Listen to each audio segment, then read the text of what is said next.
Yeah, so good morning, everyone. How are you all? I Good morning. Morning all. Good morning, It's sir. very cold outside, but still, let's start. So, are Good you all morning. guys are good morning, good morning. So, you all guys are comfortable with Hindi, right? So basically हम Yeah. आज का जो भी session है वो मैं पूरा हिंदी में ही लूँगा ताकि कोई इशू ना हो.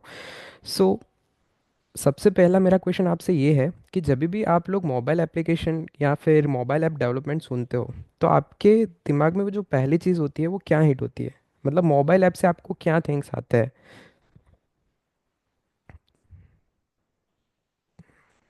New one.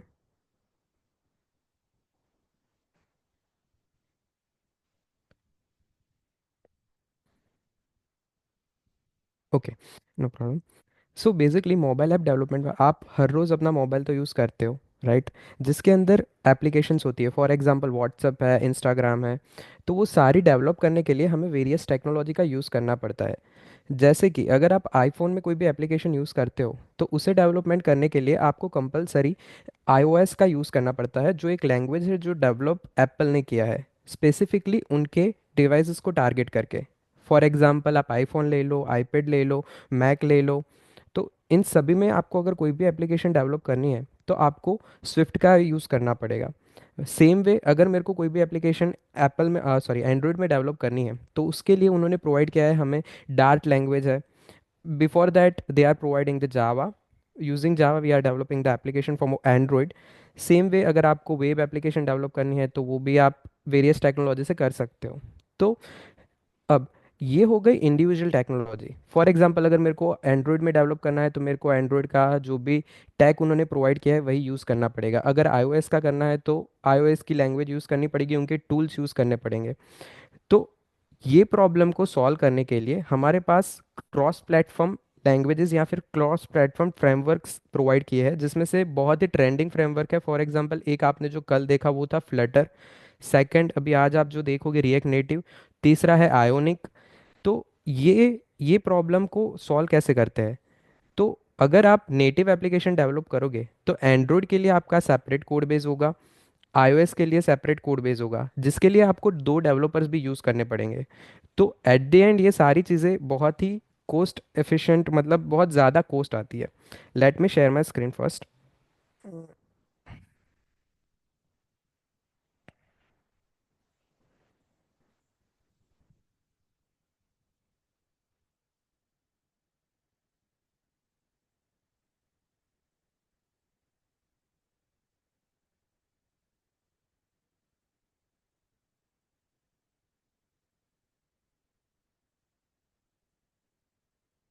ओके. तो now what is React Native और रिएक्ट नेटिव का यूज़ हम क्यों करते हैं. तो रिएक्ट नेटिव एक क्रॉस प्लेटफॉर्म फ्रेमवर्क है जो बेसिकली फेसबुक ने डेवलप किया था. अभी उसको हम मेटा के नाम से जानते हैं. अब उसके एडवांटेजेस क्या होते हैं. तो इसके अंदर आपको सिर्फ एक कोड बेस में अपना कोड राइट करना होता है और आप अपनी एप्लीकेशन डिफरेंट डिफरेंट प्लेटफॉर्म के अंदर डिप्लॉय कर सकते हो, जैसे कि एंड्रॉयड हो गया, iOS हो गया. सेम वे अगर आपको वेब में या फिर आप जो भी विंडो पीसी यूज़ करते हो या मैक यूज़ करते हो तो आप उसकी एप्लीकेशन भी इसके थ्रू क्रिएट कर सकते हो.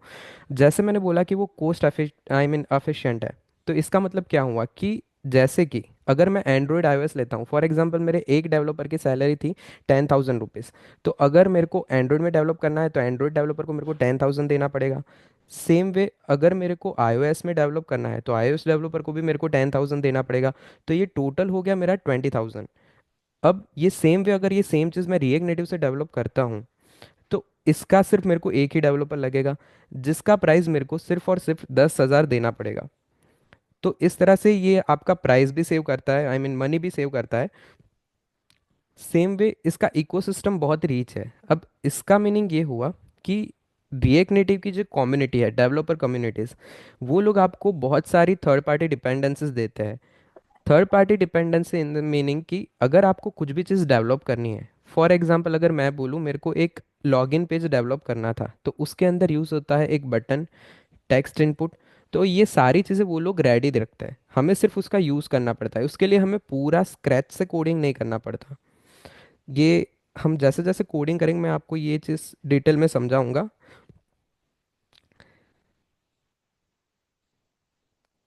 नाउ ईजियर अपडेट, जैसे कि इसकी कम्युनिटी बहुत बड़ी है तो इसमें अगर कुछ भी अपडेट्स आता है तो वो आपको इंस्टेंट सपोर्ट भी मिलता है, और कुछ डेवलपर्स भी ऑनलाइन अवेलेबल रहते हैं जिसकी आप हेल्प लेके कुछ भी इश्यू आए तो वो आप फिक्स कर सकते हो. Now these are the popular application which is developed using the React Native. I hope you all guys are using some of the application in daily basis. For example, Instagram है, Facebook है, Uber Eats and Airbnb. Guys, अगर आपको कुछ भी query हो तो आप raise hand करके पूछ सकते हो, अदरवाइज मैं आगे मतलब जाता ही जाऊंगा. Yeah so now the market capitalisation of each and every technology.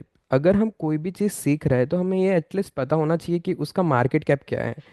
तो अकॉर्डिंग टू द 2022 सर्वे जो डेवलपर कम्युनिटी ने किया था, तो उसमें मोस्ट ट्रेंडिंग लैंग्वेज थी फ्लटर, जो 45% ऑफ कम्युनिटी यूज़ करती थी for the developing mobile applications. उसके बाद आता था रिएक्ट नेटिव, और लास्ट में था हमारा native technologies, for example iOS Android. Now react native में अगर आपको कोई भी प्रोजेक्ट क्रिएट करना है तो उसके लिए हमें कुछ एनवायरनमेंट सेटअप करने पड़ते हैं. अब एनवायरनमेंट सेटअप से मेरा मतलब ये है कि अगर समझ लीजिए कि मेरे को कोई भी एप्लीकेशन डेवलप करना है या फिर आपको कोई घर बिल्ड करना था, तो उसके अंदर आपको क्या बेसिक चीज़ चाहिए थी. रेती आपको चाहिए होगी, सीमेंट्स चाहिए होंगे, कुछ ब्रिक्स चाहिए होंगे. उसके बाद आप उसको एक ब्रिक्स पे रख के फिर उसके ऊपर सीमेंट डाल के आप पूरा एक दीवार खड़ा कर सकते हो. तो सेम वे रिएक्ट नेटिव में भी अगर आपको कुछ एप्लीकेशन डेवलप करना है तो उसके लिए हमें हमारे सिस्टम में ऐसे कुछ कॉन्फ़िगरेशंस डालने पड़ते हैं जो हमें प्लेटफॉर्म प्रोवाइड करे, जिसके यूज़ करके हम रिएक्ट नेटिव एप्लीकेशन डेवलप कर सकते हैं. तो उसके लिए रिएक्ट नेटिव ने अपने डॉक में पूरे स्टेप्स एकदम इजी वे में दिए हैं. मैं आपके साथ शेयर करता हूँ. या सॉरी, मेरी स्क्रीन विजिबल है ना? Yes, sir. Yes, sir. Okay. So basically this is your setup for the Mac OS. अब हमारे पास लैपटॉप्स या जो भी हमारे पर्सनल कंप्यूटर्स है उसमें टोटल मेनली 3 ओएस आती है. सबसे पहली है मैक ओएस जो एप्पल ने डेवलप की है. सेकंड चीज़ है विंडोज़ जो हमारा माइक्रोसॉफ्ट डेवलप करता है, और दूसरी चीज़ है ओपन सोर्स जो हमारा है, वो है Linux.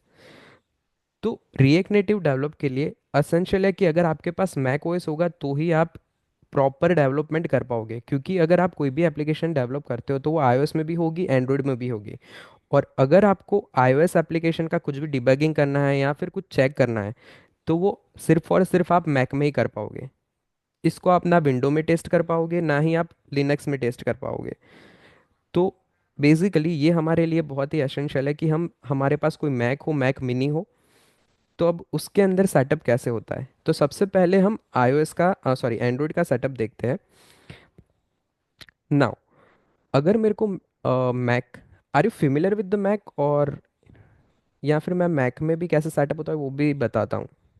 I mean, okay, I will starting from the scratch. So Mac में आप लोगों ने कभी भी कोई भी सॉफ्टवेयर इंस्टॉल किया है विंडोज़ में?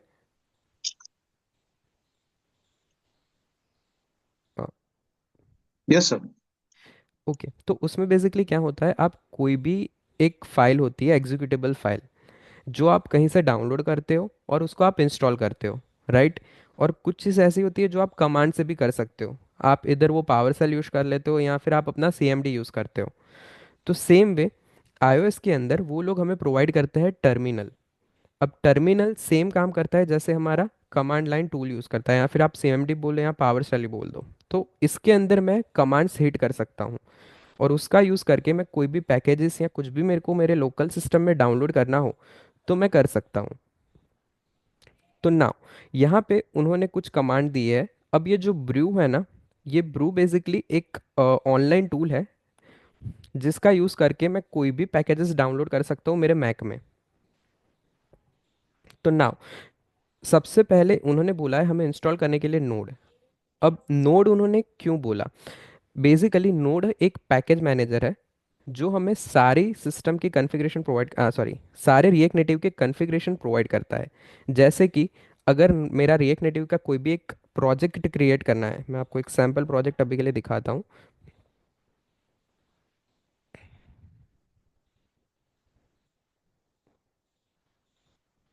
यस, तो ये मेरा एक सैम्पल प्रोजेक्ट है। इसके अंदर अगर मेरे को, ये आप फाइल्स देखोगे तो यहाँ पे बहुत सारी फाइल्स क्रिएट हो रही है। ये वन है, AMP प्रोजेक्ट्स है, सेम वे इज रेडवेल है। तो ये जो सारी फाइल्स होती है, ये सारा नोड मैनेज करता है। अब एवरी टाइम मैं इसे कॉपी पेस्ट तो कर नहीं सकता। एक प्रोजेक्ट में मैंने रखी है, वहाँ से उठा के मैं फिर से मेरे प्रोजेक्ट में डालूँ, तो ये बहुत ही लेंथी प्रोसेस हो जाता है। तो इस प्रोसेस को सिंप्लीफाइड करने के लिए रिएक्ट नेटिव नोड का यूज़ करता है। तो जब भी मैं प्रोजेक्ट क्रिएट करने का एक कमांड फायर करता हूँ कि for example create this project, तो वो उसके अंदर नोड में जाता है। वहाँ से मेरी जो भी एग्जिस्टिंग फाइल पड़ी है सर्वर पे, वो ऑटोमेटिकली फैच करता है जो कि मेरी एसेंशियल्स है, और उसको मेरे प्रोजेक्ट के साथ लिंक कर देता है। तो बेसिकली नोड हमें हमारी बेसिक फाइल प्रोवाइड करता है जो रिएक्ट नेटिव यूज़ करता है।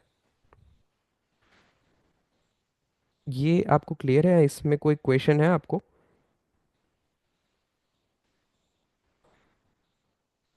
आई थिंक नो। देन नेक्स्ट उन्होंने पैकेज हमें बोला है वॉचमैन। अब वॉचमैन क्या है? सो बेसिकली आपने बहुत जगह ऐसा में भी सुना होगा कि रिएक्ट नेटिव हमें इंस्टेंट अपडेट देता है।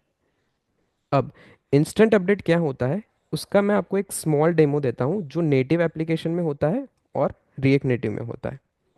Just a second. I think you all have attended the iOS session, right? Can someone tell me, like, if I want to create any new project, then how can I achieve that?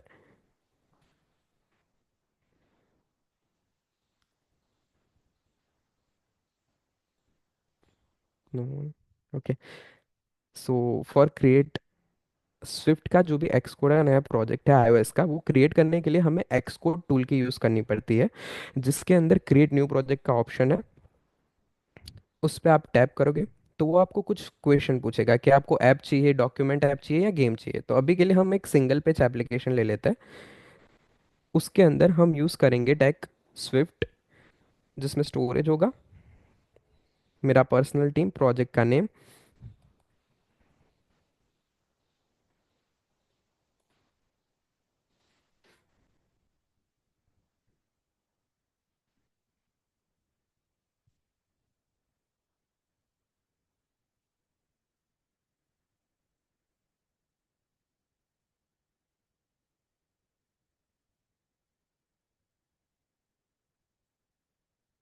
या so ये मेरा project एक create किया मैंने। अब मैं उसे run करता हूँ मेरे सिम्युलेटर में।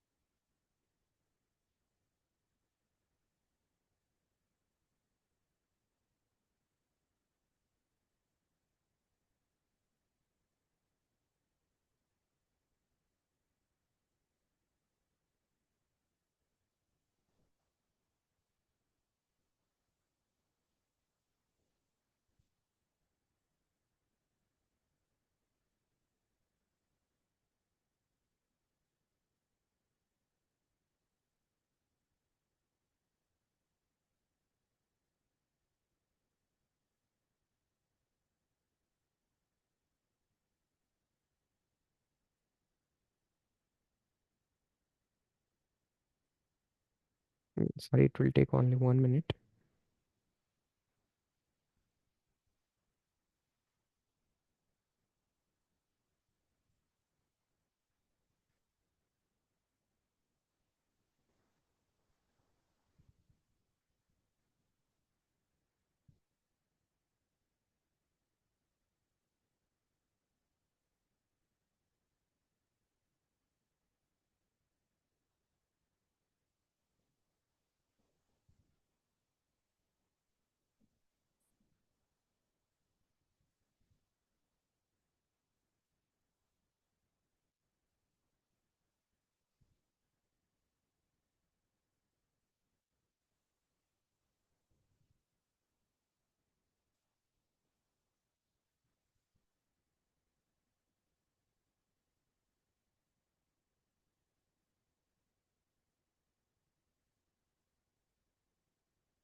Yeah, sorry, it's take a time. My PC is not that much configured.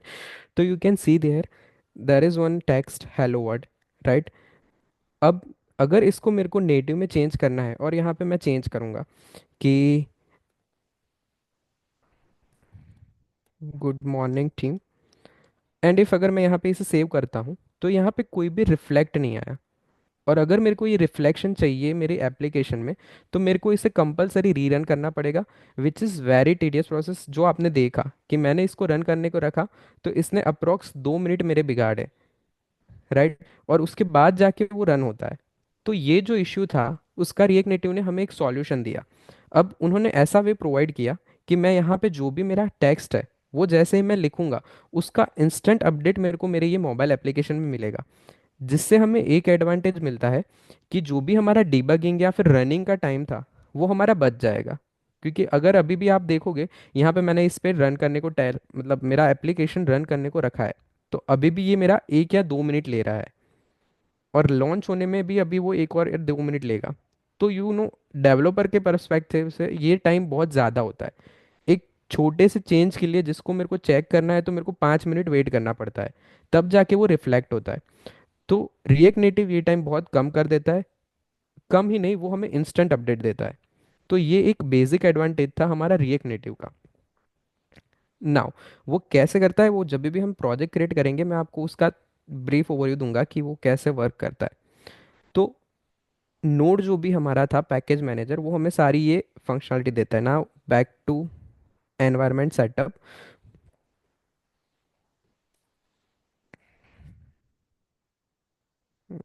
Second मैं ये क्लोज कर देता हूँ, अदरवाइज मेरा सिस्टम बहुत हैंग होगा।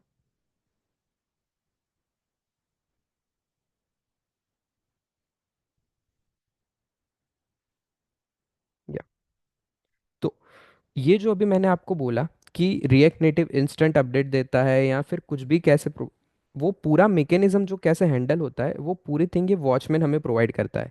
अब वॉचमैन का बेसिक वर्क ऐसा है कि मैं मेरे कोड बेस में कुछ भी लिखूंगा। जैसे कि ये मेरी एक फाइल है, यहाँ पे मैं लिख दूंगा कि hello Mihir.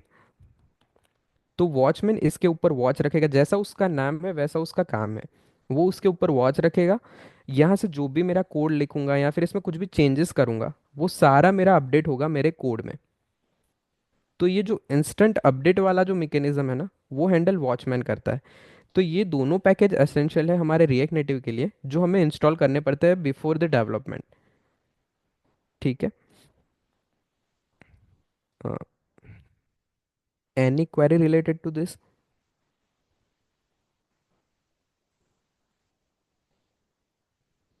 Okay, no problem. Then next, अब बेसिकली हमें कोई भी एप्लीकेशन एंड्रॉयड में डेवलप करनी है तो सबसे पहले हमें चाहिए जेडीके। अब जावा डेवलपमेंट किट बेसिकली इसका यूज़ क्यों होता है, जो हमें मैकेनिज्म प्रोवाइड करता है कि हम हमारा जावा का जो भी कोड है वो कंपाइल कर सके या फिर उसमें जो भी एरर्स है वगैरह वो सब हम डिबग कर सके। तो उसके लिए हमें जेडीके का यूज़ करना पड़ेगा।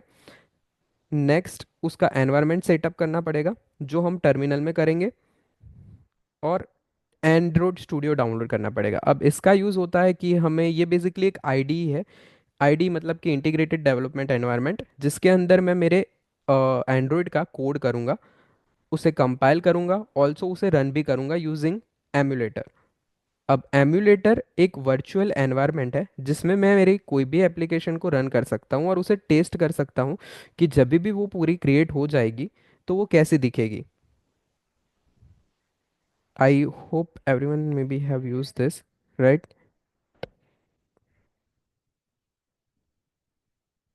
ओके, ठीक है।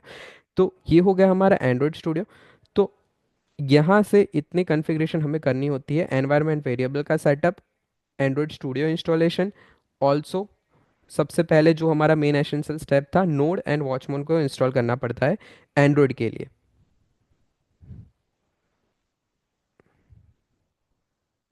सो ये iOS एंड्रॉयड के इंस्टॉलेशन स्टेप्स में आपको कोई क्वेरी है?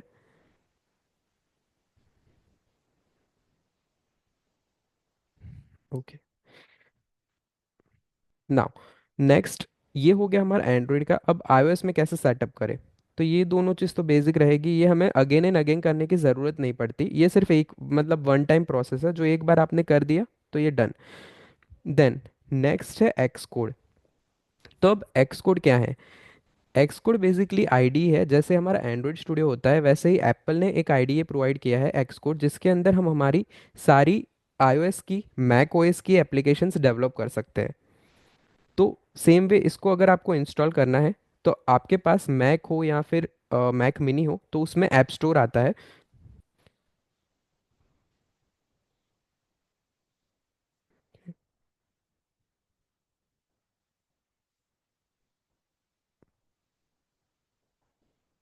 और उसके अंदर अगर आप डेवलप में जाओगे तो उसमें जो पहला टूल आता है वो एक्स कोड होगा, जिसका आप यूज़ कर सकते हो। और इसे आप यहाँ से सिर्फ डायरेक्ट वन क्लिक इंस्टॉलेशन होता है, उसमें आपको कुछ और ज़्यादा करना नहीं होता। जैसे ही आप अपने मोबाइल में प्ले स्टोर में से कोई भी एप्लीकेशन डाउनलोड करते हो, सेम वे आपको अगर एक्स कोड इस मैक ओएस में इंस्टॉल करना है या फिर मैक मिनी में करना है तो आप उसे इंस्टॉल कर सकते हो। ऑल्सो वन मोर थिंग, आप ये कोई भी टूल ना विंडो में यूज़ कर पाओगे ना लिनक्स में यूज़ कर पाओगे, क्योंकि एप्पल ने अपना इकोसिस्टम ही ऐसा प्रिपेयर किया है कि आपको अगर कोई भी चीज़ एप्पल की डेवलप करनी है तो आपको कंपलसरी मैक लेना पड़ेगा या फिर मैक मिनी लेना पड़ेगा, या फिर आपको ऐसा एक वर्चुअल एनवायरनमेंट क्रिएट करना पड़ेगा जिसके अंदर आप अपनी मैक ओएस लोड कर सको। ठीक है। नाउ, तो ये हो गया x code. Now, x code install करने के बाद उन लोगों ने हमें एक स्टेप दिया है जिसमें हमें उसके प्रेफरेंसेस में जाना है और वहाँ पे जाके हमें कमांड लाइन टूल सेट करना होता है। तो वो स्टेप्स मैं आपको दिखाता हूँ, यहाँ से आप जाओगे, एक्स कोड आप ओपन करोगे, फिर एक्स कोड में एक की होती है कमांड, और हमें कॉमा प्रेस करना है, तो जिसकी वजह से यहाँ से आपको पूरा एक्स कोड का सेटिंग्स दिख जाएगा। वहाँ पे आपको जाना है लोकेशन में, लोकेशन में जाके कमांड लाइन टूल सेलेक्ट करना है। अब कमांड लाइन टूल बेसिकली होता क्या है, ये जब भी आप एक्स को डाउनलोड करोगे तो उसके साथ एक एडिशनल सॉफ्टवेयर आता है जो हमें हेल्प करता है हमारे रिएक्ट नेटिव में डिबगिंग प्लस उसका सारा कोड को ऑब्जर्व करने के लिए। तो वो सिर्फ हमें सिलेक्ट करना है, तब बाय डिफॉल्ट वो सिलेक्टेड ही आता है, बट कुछ कुछ केसेस में वो रह जाता है, तो आप ये स्टेप फॉलो करके यहाँ से भी आप सिलेक्ट कर सकते हो। नाउ, जैसे एंड्रॉयड के अंदर आपके पास एमुलेटर है जो हमारा वर्चुअल डिवाइस होता है, तो वैसे ही एक्सकोड के अंदर आता है सिम्युलेटर्स। इसके अंदर आप कोई भी आईफोन को लोड कर सकते हो। आईफोन 16 है, अभी के लिए मैंने बहुत कम रखे हैं, एक था आईफोन 60, दूसरा है मेरा एसी और प्रो मैक्स, और इतने सारे डिवाइसेस हैं जो आप आपकी रिक्वायरमेंट के अकॉर्डिंग आप लोग ऐड कर सकते हो। ठीक है। अब इसका यूज़ बेसिकली होता है कि जैसे इम्यूलेटर का यूज़ आपको एंड्रॉयड एप्लीकेशन चेक करने के लिए होता है, वैसे सेम वे इसका यूज़ आपको अगर आईओएस की कोई भी एप्लीकेशन को डिबग करना है या चेक करना है तो आप इसका यूज़ कर सकते हो। ठीक है। और ये सारी ऑप्शनल स्टेप्स है जो हमारे प्रोजेक्ट के एनवायरनमेंट सेटअप में ऑलरेडी आते हैं, जब कभी कभी भी नहीं आता है तो ही ये फॉलो करने की ज़रूरत होती है। अपार्ट फ्रॉम दैट हमें एटलीस्ट आईओएस के लिए कोई एडिशनल कॉन्फ़िगरेशन की ज़रूरत नहीं है। सो या, तो ये वाले पूरे एनवायरनमेंट सेटअप में आपको कोई भी क्वेरी है?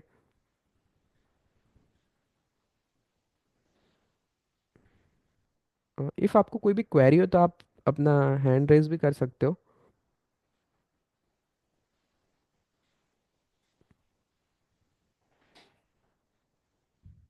कि आई assuming that there is no query. Okay. So basically ये हो गया हमारा एनवायरनमेंट सेटअप।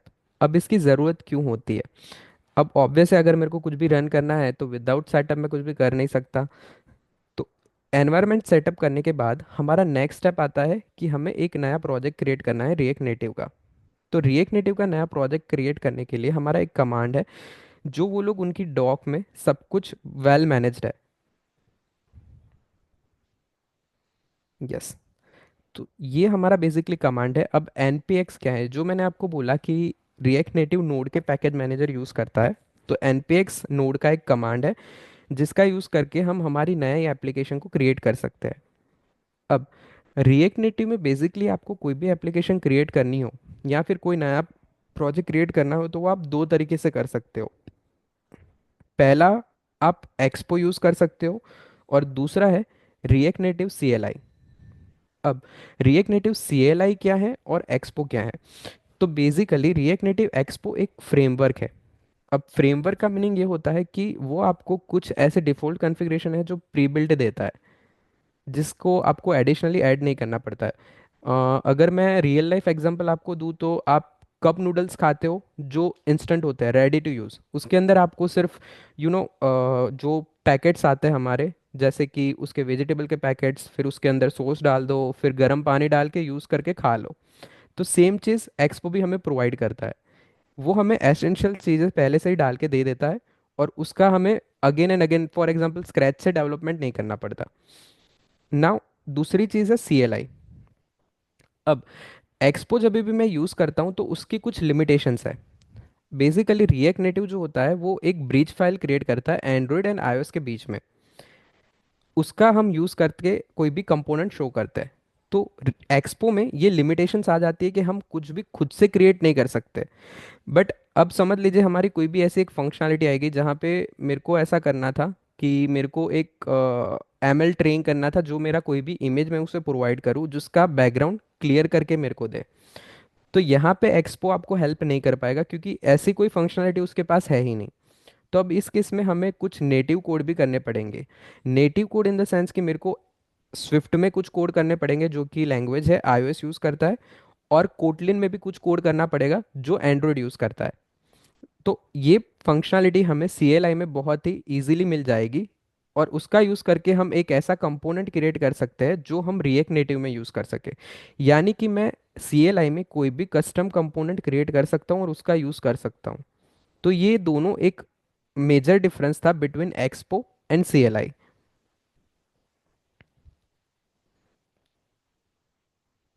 ओके, इसमें टीम आपको कोई भी क्वेरी है?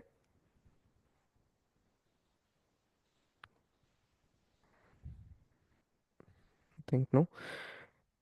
Okay, now let's move forward to create the application. सबसे पहले हम एप्लीकेशन क्रिएट करेंगे using Expo, and after that we are creating the application using CLI। So हमें अगर कोई भी एप्लीकेशन क्रिएट करनी है तो हमें हमारे टर्मिनल का यूज़ करना पड़ेगा। इसके अलावा हमारे पास ऐसा कोई भी वे नहीं है। रिएक्ट नेटिव कोई आईडी भी नहीं देता जहाँ पे जाके आप कोई भी ऐसा ऑप्शन हो कि न्यू प्रोजेक्ट क्रिएट करो, उसका नाम दे दो और वो क्रिएट हो जाए। हमें रिएक्ट नेटिव का प्रोजेक्ट क्रिएट करने के लिए कंपलसरी टर्मिनल का यूज़ करना पड़ेगा, और उसके अंदर हमें कमांड हिट करना पड़ेगा। ना, मेरे को ये जहाँ भी क्रिएट करना है वहाँ का पाथ देना पड़ेगा। तो कोई भी फोल्डर का पाथ देने के लिए हम नॉर्मली यूज़ करते हैं CD एंड उसका पाथ। तो मैं अभी इसको क्रिएट करूँगा मिहिर में और मेरे रिएक्ट नेटिव के पाथ में।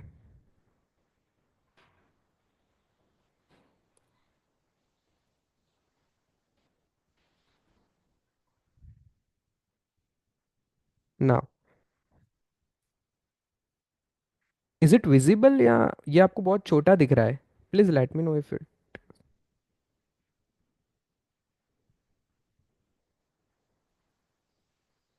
हेलो, इज इट विजिबल ना?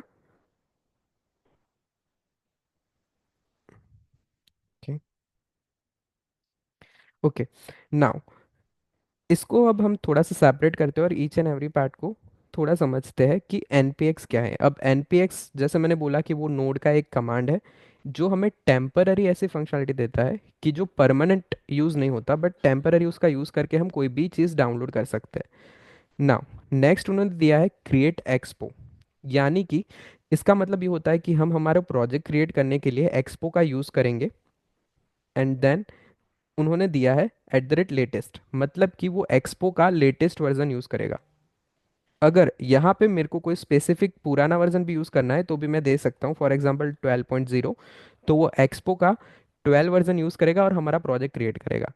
बट आइडियल केसेस में जब भी आप कोई भी नया प्रोजेक्ट क्रिएट करते हो तो ऑब्वियस हम नया ही चीज़ यूज़ करेंगे, क्योंकि उसके अंदर उन्होंने कुछ ना कुछ ऑप्टिमाइजेशन किया होता है जो परफॉर्मेंस के लिए बेटर होता है। ठीक है, तो नाउ लेटेस्ट। तो जैसे ही मैंने ये हिट किया तो वो हमें पहला क्वेश्चन पूछेगा कि what is your app name. तो आपको जो भी अपने ऐप का नाम रखना है वो आप रख सकते हो। बाय डिफ़ॉल्ट वो माई ऐप ले लेगा, बट अगर मेरे को चेंज करना है तो फॉर एग्जांपल यहाँ पे मैं करूँगा FTP। नाउ वो अपने डाउनलोडिंग प्रोसेस स्टार्ट कर देगा।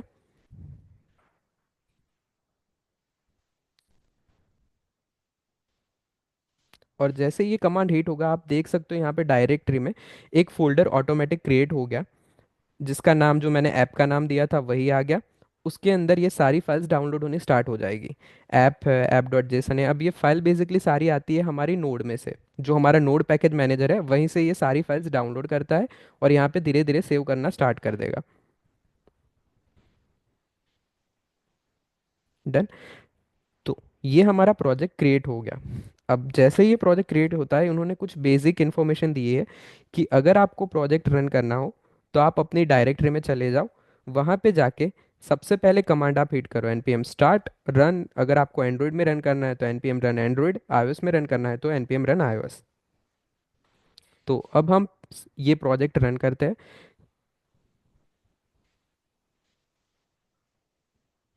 इसे ओपन करते हैं। अब आपको अगर रिएक्ट नेटिव का प्रोजेक्ट को कुछ भी चेंजेस करने हैं या कुछ भी इम्प्लीमेंटेशन करना है तो इसका मैंने बोला आपके पास कोई आईडी ही नहीं है, तो आप इसे कोई भी टेक्स्ट एडिटर में यूज़ कर सकते हो। तो सबसे बेस्ट है विजुअल स्टूडियो कोड, क्योंकि इसके अंदर आपको बहुत सारे एक्सटेंशन मिलते हैं जिसका आप यूज़ करके यहाँ पे आप देख सकते हो। जैसे कि मैंने एक आइकन फ्लैट आइकन यूज़ किया है तो ये हमारा जो भी फोल्डर का नेम होगा उसके अकॉर्डिंग आइकन शो करेगा। दूसरे एक्सटेंशंस मैंने यूज़ किया प्रीटियर, जो मेरे को हेल्प करता है कि मेरे कोड को फॉर्मेटिंग करने के लिए। तो विजुअल कोड सबसे बेस्ट है। उसके अंदर आपको सजेशंस भी मिलते हैं कि फॉर एग्जांपल सिंटैक्स के, कि अगर मेरे को कोई भी चीज़ लिखनी है तो वो मैं कैसे लिखूं। आप ये सेम चीज़ नॉर्मल टेक्स्ट एडिटर से भी कर सकते हो, हमारा नोटपैड है या जो भी है, बट उसके अंदर आपको सब याद रखना पड़ेगा। और आई डोंट थिंक सो कि अभी ऐसा कोई करता है। तो विजुअल स्टूडियो एक आपके पास ऑप्शन है। दूसरा आप यूज़ कर सकते हो एटम एडिटर। आई होप आप लोगों ने सुना होगा। ये सेम हमें विजुअल स्टूडियो की जैसे ही फंक्शनलिटी प्रोवाइड करता है। इसके अंदर आप पैकेजेस ऐड कर सकते हो और सब कुछ कर सकते हो। और इसके अलावा भी आपको जो भी नॉन टेक्स्ट एडिटर है उसके अंदर आप कर सकते हो। नाउ इसके अंदर सबसे पहले मैं टर्मिनल ओपन करूंगा। टर्मिनल ओपन करने के लिए आप यहाँ से ऊपर जाके भी खोल सकते हो, यहाँ पे ऑप्शन है टर्मिनल और न्यू टर्मिनल। मैं इसे पहले क्लोज करता हूँ। या ठीक है। और यहाँ से आपको पहला कमांड लिखना है npm स्टार्ट। अब npm स्टार्ट का मतलब क्या होता है?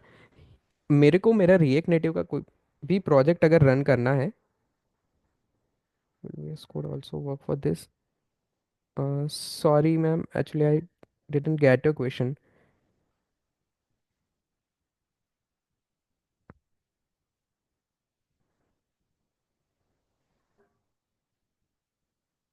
uh,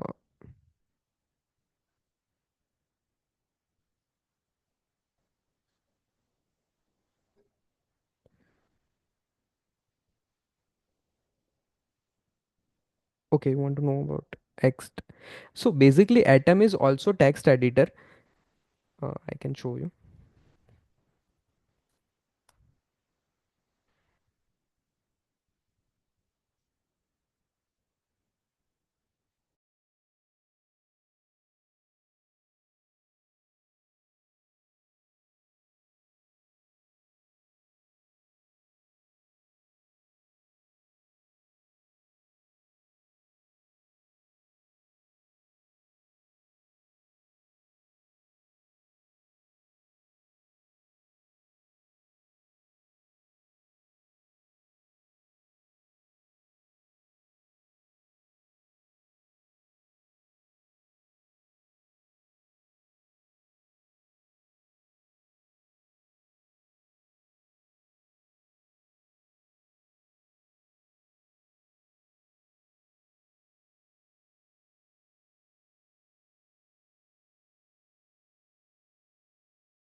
Okay. So yeah, now you can see this is also Atom editor.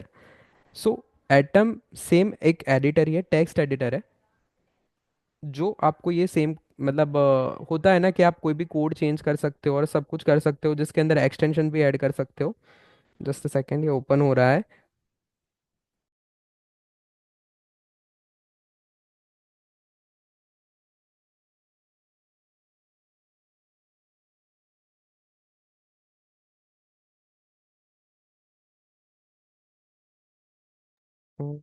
Okay, then we move to the next.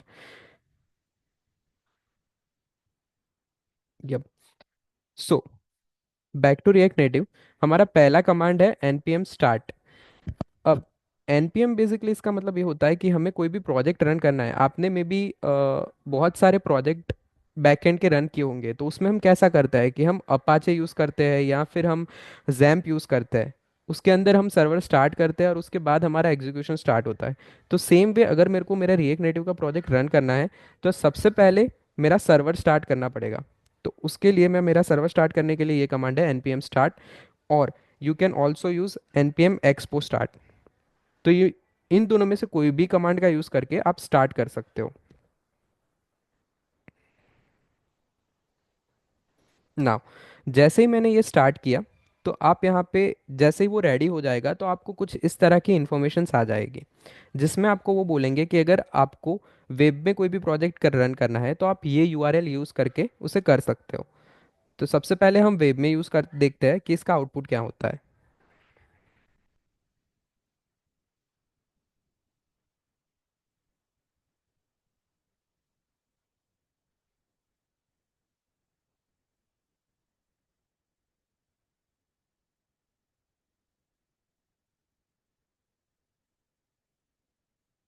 So yeah, this is our initial page which provide by the Expo, जिसमें आपको बताएंगे इसका basic कि welcome, you can try changing the code in this file. Also अगर आपको कुछ ज़्यादा explore करना है तो आप कौन से टैब में जाके कर सकते हो। एंड फ्रेश प्रोजेक्ट अगर आपको कुछ भी करना है तो उसके अंदर आपको बेसिक डिटेल्स दी होती है।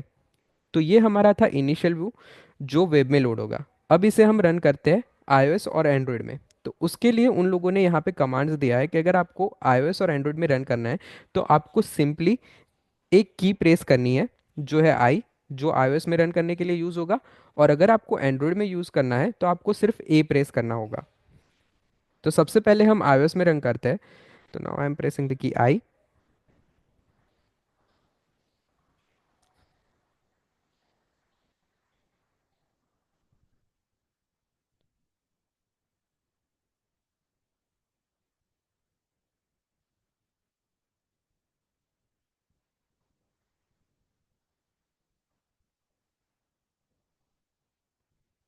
डन।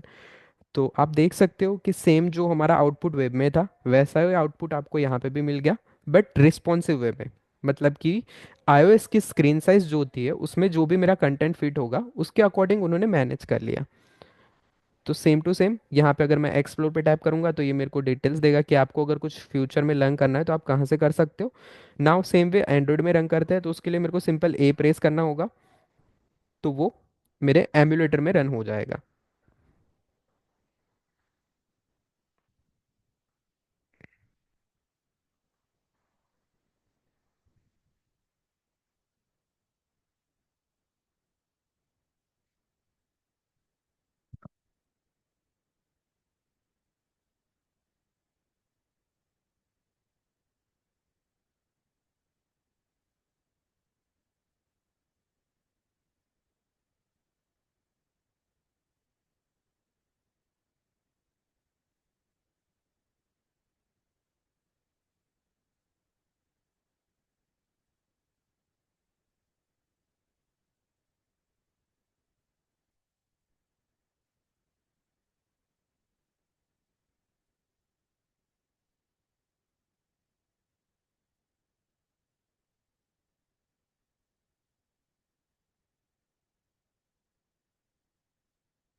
या so it's also run in Android.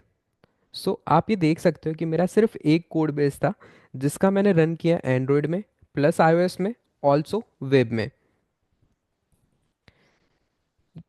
तो ये मैंने प्रोजेक्ट पूरा क्रिएट किया था मैंने एक्सपो से। यहाँ तक आपको कोई भी क्वेरी है कि प्रोजेक्ट क्रिएट कैसे होता है या फिर उसे रन कैसे करते हैं, या फिर यहाँ पे दूसरे भी कमांड्स थे अगर आप देख सको तो, या ओपन एंड्रॉयड iOS या फिर ये सब इनका क्या यूज़ होता है?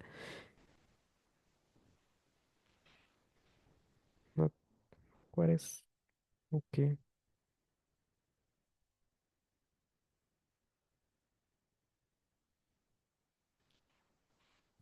Thank you sir.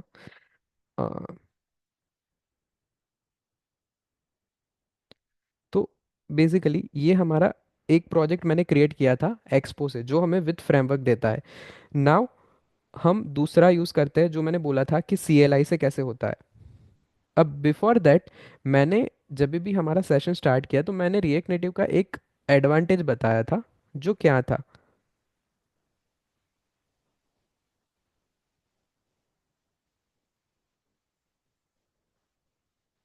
Anyone remember that?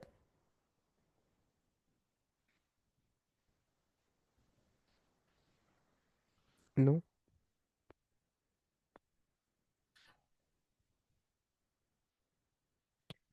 Yes, cross platform. Yes, quick responsive. Correct. Now इसका मैं आपको एक सैंपल इसमें दिखाता हूँ कि वो कैसे वर्क करता है। फॉर एग्जाम्पल अभी आपको यहाँ पे पूरा कोड दिख रहा है जिसके अंदर ये बहुत सारी टेक्स्ट है, ट्राई इट है, एक्सप्लोर है। अब इसको मैं सिंपल जाके चेंज करता हूँ।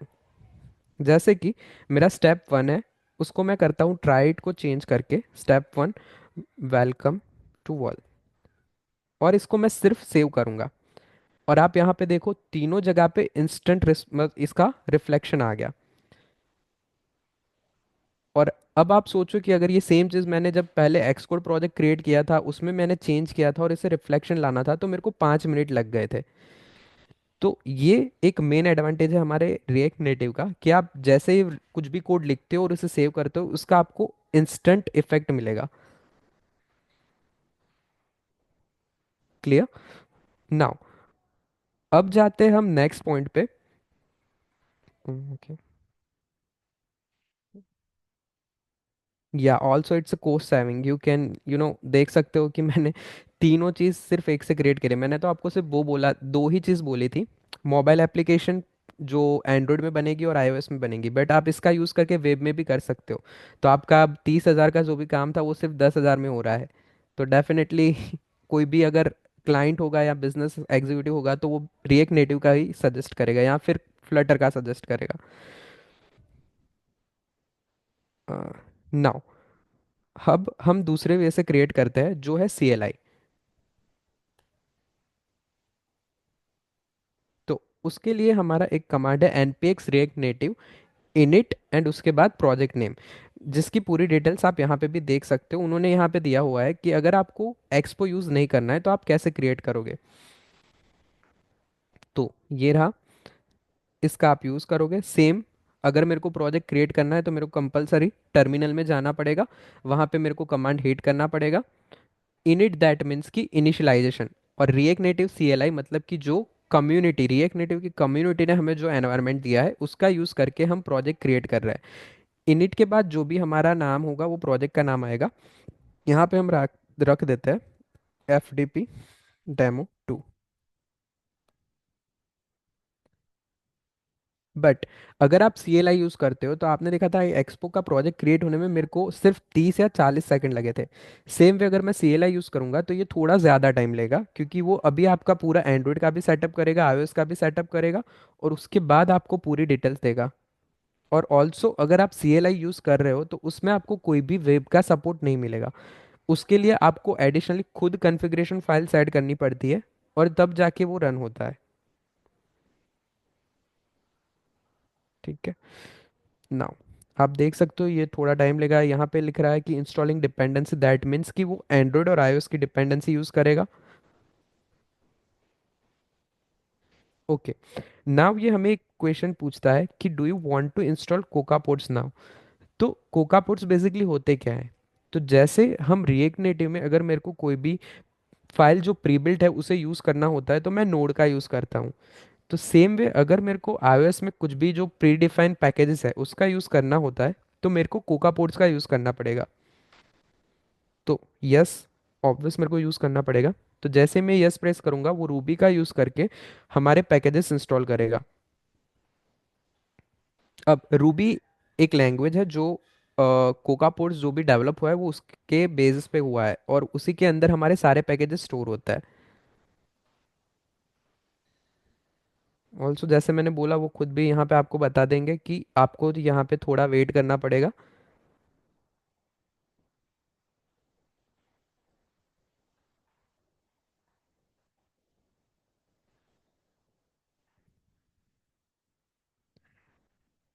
या सो डन, ये हो गया। तो जैसे ही आपका प्रोजेक्ट क्रिएट होता है वो यहाँ पे आपको फ्यू इंस्ट्रक्शन देगा कि आपको अगर कोई भी प्रोजेक्ट रन करना है तो आप कैसे कर सकते हो। फॉर एग्जांपल अगर आपको iOS का प्रोजेक्ट रन करना हो तो आप iOS में कैसे करोगे, एंड्रॉयड में करना हो तो एंड्रॉयड में कैसे करोगे। सेम वे अब हम ये प्रोजेक्ट हमारा विजुअल कोड में ओपन करते हैं।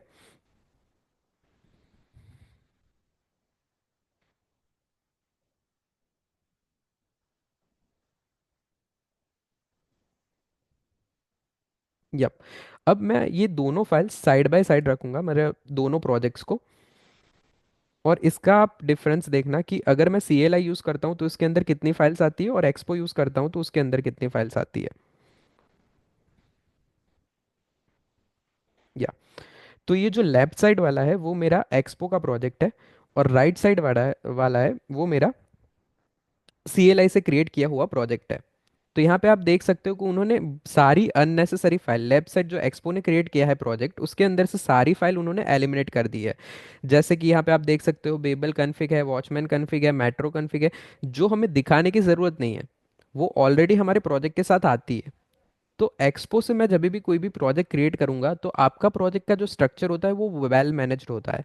उसके अंदर आपको कोई भी एडिशनल पैकेट डालने की ज़रूरत नहीं पड़ेगी। बट यहाँ पे आपको फाइल्स पैकेज भी डालने पड़ेंगे, ऑल्सो जो अननेसेसरी फाइल्स है वो भी आपको रिमूव करनी पड़ेगी। ठीक है। तो ये एक मेजर एडवांटेज है अगर आप एक्सपो यूज़ करोगे तो ये जैसे कि ये एलिमिनेट हो जाएगा, आपको प्री डिफाइंड फाइल मिल जाएगी जो आपको ऐड करने की ज़रूरत नहीं होती। इस kindly share this document in the chat. Sure, sure.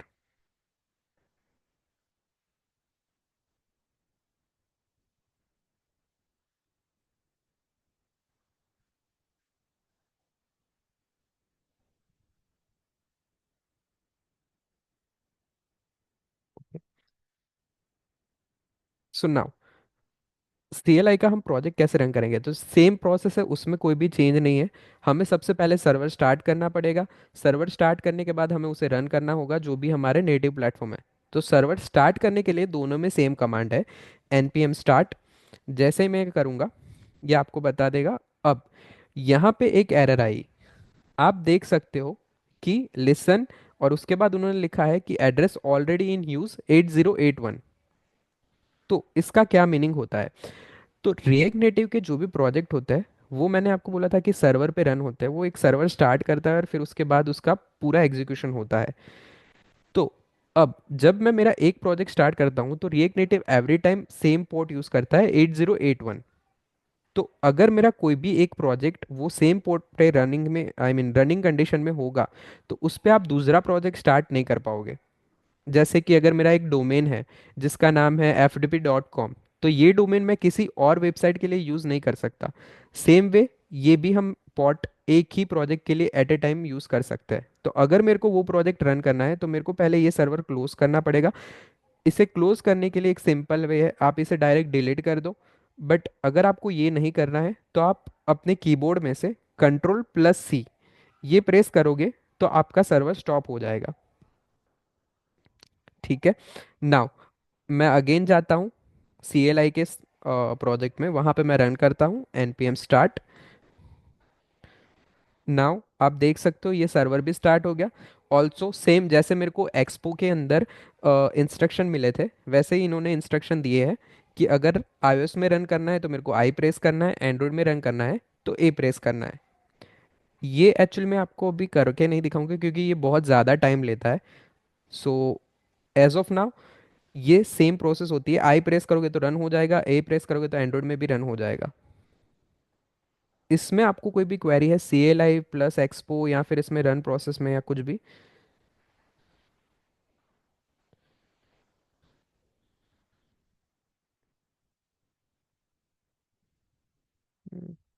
Okay, I am assuming there is no query. Yeah so ये हमारा पहला फेज था जिसके अंदर हमने देखा बेसिक सेटअप कैसे करते हैं और प्रोजेक्ट क्रिएशन कैसे होता है। नाउ अभी हम एक छोटा सा क्विज अभी खेलेंगे। सो बेसिकली इसमें फ्यू क्वेश्चंस हो गए, आपको उसका आंसर करना रहेगा जो 30 सेकंड्स में होगा। और उसका मैं आपको लिंक भी शेयर करता हूँ, और एक क्यूआर कोड होता है, क्यूआर कोड का यूज़ करके आप डायरेक्टली उसे स्कैन करके वेब में ओपन कर सकते हो। ठीक है।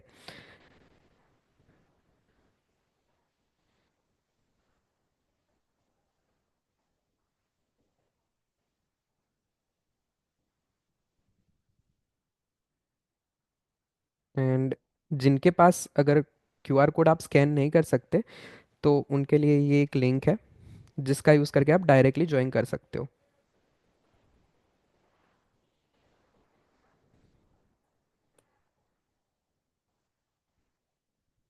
या so I think we have 38 participants maybe. Yeah, 50. So everyone, can you please join quickly so we can start the quiz? One.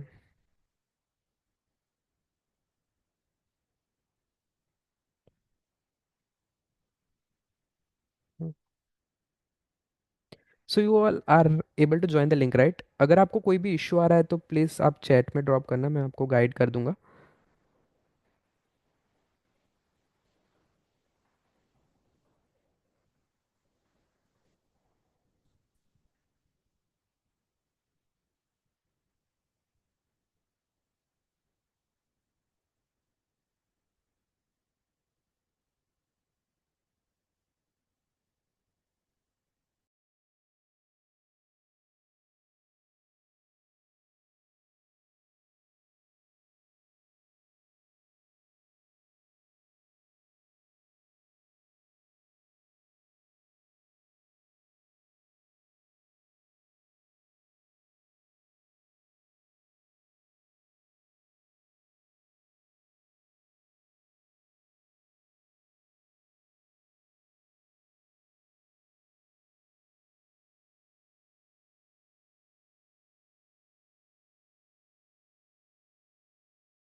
Gas can you please थोड़ा सा जल्दी ज्वाइन करोगे?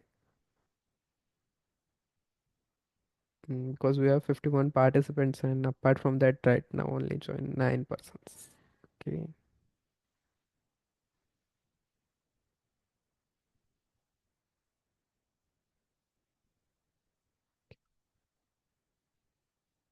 Do you guys facing any issue? आपको कोई भी issue face हो रहा है क्या इसमें?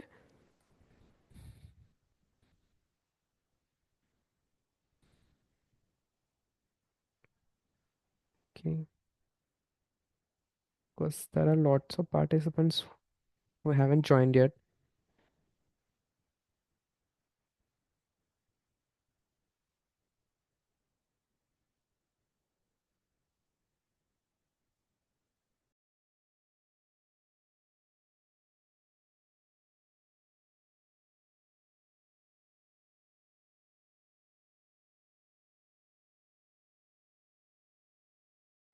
I am assuming that only 9% has joined. So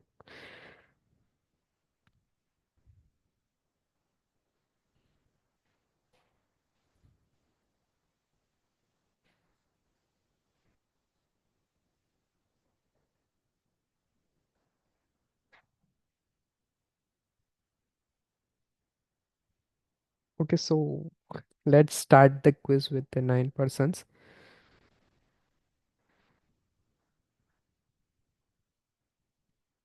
Yeah.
Let's skip this question as yeah.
Yeah, maybe the Bill Coons has given the correct answers in very few time.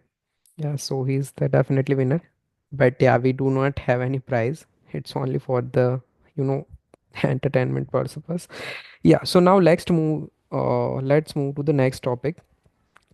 सो हमारा जो भी next topic है वो है, अब language कौन सी react native use करता है, ऑल्सो उसका क्या एडवांटेजेस है। तो कोई बता सकता है कि रिएक्ट कौन सी लैंग्वेज का यूज़ करता है।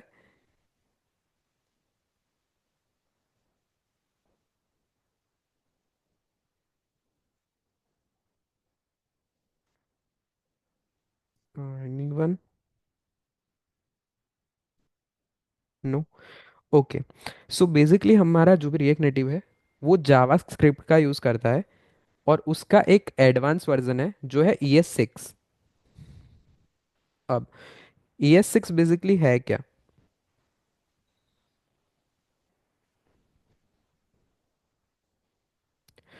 ये जावास्क्रिप्ट का एक एडवांस वर्जन है जिसके अंदर उन्होंने हमारी कोड के जो सिंटैक्स होती है वो बहुत सिंप्लीफाइड वे में प्रेजेंट की है। Stop sharing to share your screen. Okay.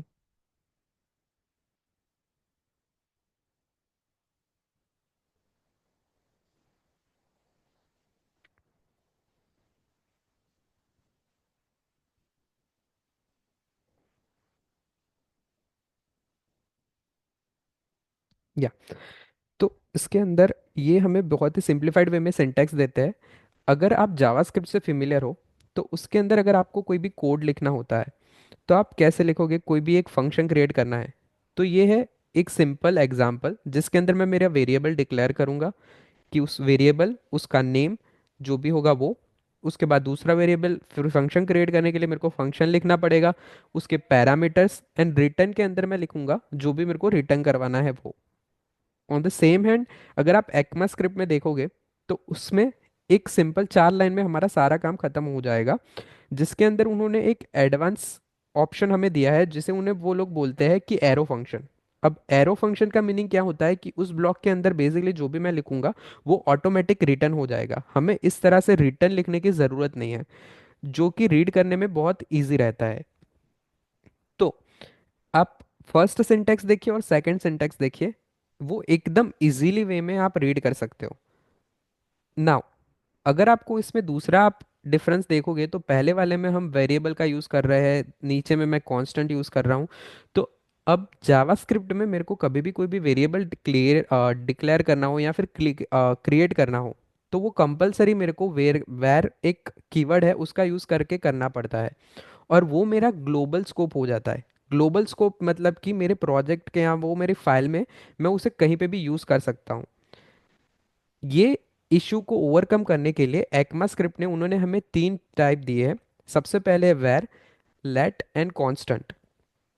तो इसके लिए जैसे भी मैं अगर लेट यूज करता हूं तो वो मेरे को ब्लॉक स्कोप देता है। अब ब्लॉक स्कोप का मतलब क्या होता है कि जैसे मैंने ये एक फंक्शन डिक्लेयर किया है उसके अंदर अगर मैं उस वेरिएबल को डिक्लेयर करता हूं तो उसका स्कोप वो फंक्शन तक ही रहेगा। अब उस फंक्शन के बाहर मैं उसे यूज नहीं कर पाऊंगा। But in the same hand अगर मैं वेर यूज करूंगा तो उसको मैं कहीं पे भी यूज कर सकता हूँ मेरी पूरी फाइल में। नेक्स्ट है कांस्टेंट।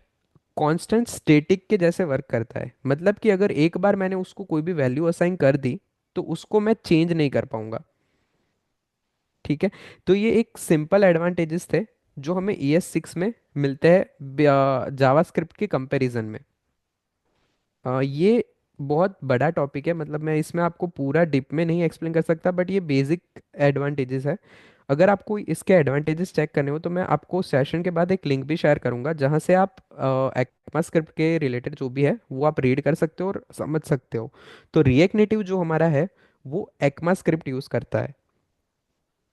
ठीक है, नाउ अब आते हैं बेसिकली हमारे प्रोजेक्ट पे। नाउ ये जो हमारा पूरा आज का सेशन है उसमें मैं सिर्फ एक्सपो प्रोजेक्ट यूज़ करूंगा और उसी के अंदर हम सारे चेंजेस करेंगे और उसी के अंदर मैं आपको कंपोनेंट वगैरह चेंज करके सब दिखाऊंगा। तो अब पहली चीज़ मैं अभी वर्ड यूज़ कर रहा हूँ कि कंपोनेंट। तो कंपोनेंट बेसिकली होते क्या है, तो एक एग्जांपल लेते हैं कि अगर मेरे को मेरा घर बनाना है तो मैंने आपको पहले भी ये कि जिसके अंदर मेरे को लगेगी ब्रिक्स लगेंगी, देन सीमेंट लगेगा, मिट्टी लगेगी। तो ये सारे क्या हो गए, मेरे कंपोनेंट्स हो गए। मिट्टी मेरा एक कंपोनेंट, सीमेंट मेरा दूसरा कंपोनेंट और ब्रिक्स मेरे तीसरी कंपोनेंट। सेम वे ये जो मेरा पूरा एक व्यू था, यहाँ पे अगर आप ऑब्जर्व करोगे तो ये जो टॉप में एक लोगो है वो हो गया मेरा इमेज, यानी कि एक ग्राफिकल फॉर्म है जो मैं शो कर रहा हूँ मेरी एप्लीकेशन में। नेक्स्ट अगर आप देखोगे जहाँ पे लिखा हुआ है वेलकम, तो ये हो गया मेरा टेक्स्ट, यानी कि अगर मैं कुछ भी लिखता हूँ तो वो वहाँ पे शो होना चाहिए। ठीक है, तो ऑल्सो अगर मेरे को कोई भी कंपोनेंट क्रिएट करना हो तो मैं उसे दो तरीके से कर सकता हूँ। रिएक्ट नेटिव हमें तरह के कंपोनेंट प्रोवाइड करते हैं। सबसे पहले है क्लास कंपोनेंट और दूसरा है मेरा फंक्शन कंपोनेंट। अब हम यही फाइल को एडिट करते हैं और स्टार्ट करते हैं, एकदम बेसिक सिंटैक्स है। RNC, यहाँ पे मैं मेरा नाम दे दूंगा जो भी मेरे कंपोनेंट का ये नाम था, होम स्क्रीन।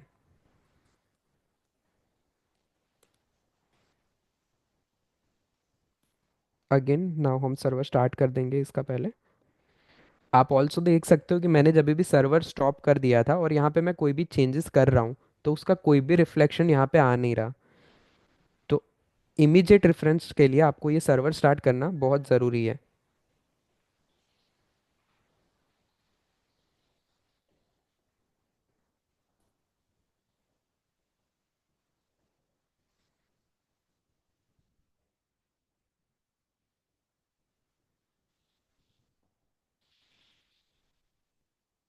नाउ ये हो गई हमारी बेसिक सिंटेक्स क्रिएट करने के लिए। ये पूरा कंपोनेंट मैंने क्रिएट किया है क्लास से। अब इसमें मेरा सबसे पहला स्टेटमेंट है इंपोर्ट। अब इंपोर्ट का क्या मतलब होता है?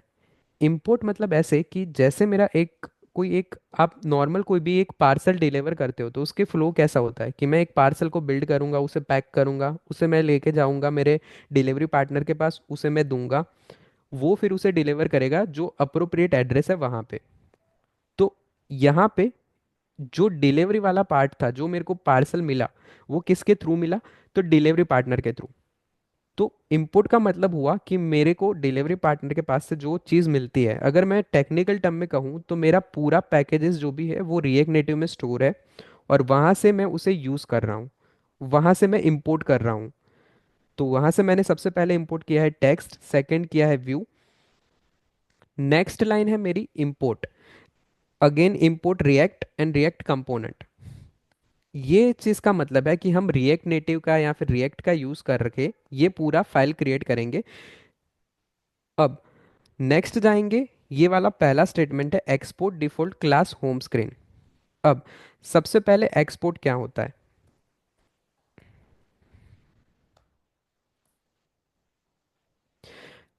अब इससे मेरे रिएक्ट नेटिव का जो भी कंपाइलर है उसे पता चलेगा कि ये जो मेरी फाइल है जिसमें से मेरे को ये वाला कंपोनेंट यूज करके यूजर को शो करना है, क्योंकि यहाँ पे सिर्फ मैं एक क्लास क्रिएट नहीं कर सकता, मैं यहाँ पे दूसरा भी क्रिएट कर सकता हूँ। For example class second screen x tends component and यहाँ पे एन नंबर ऑफ लाइंस।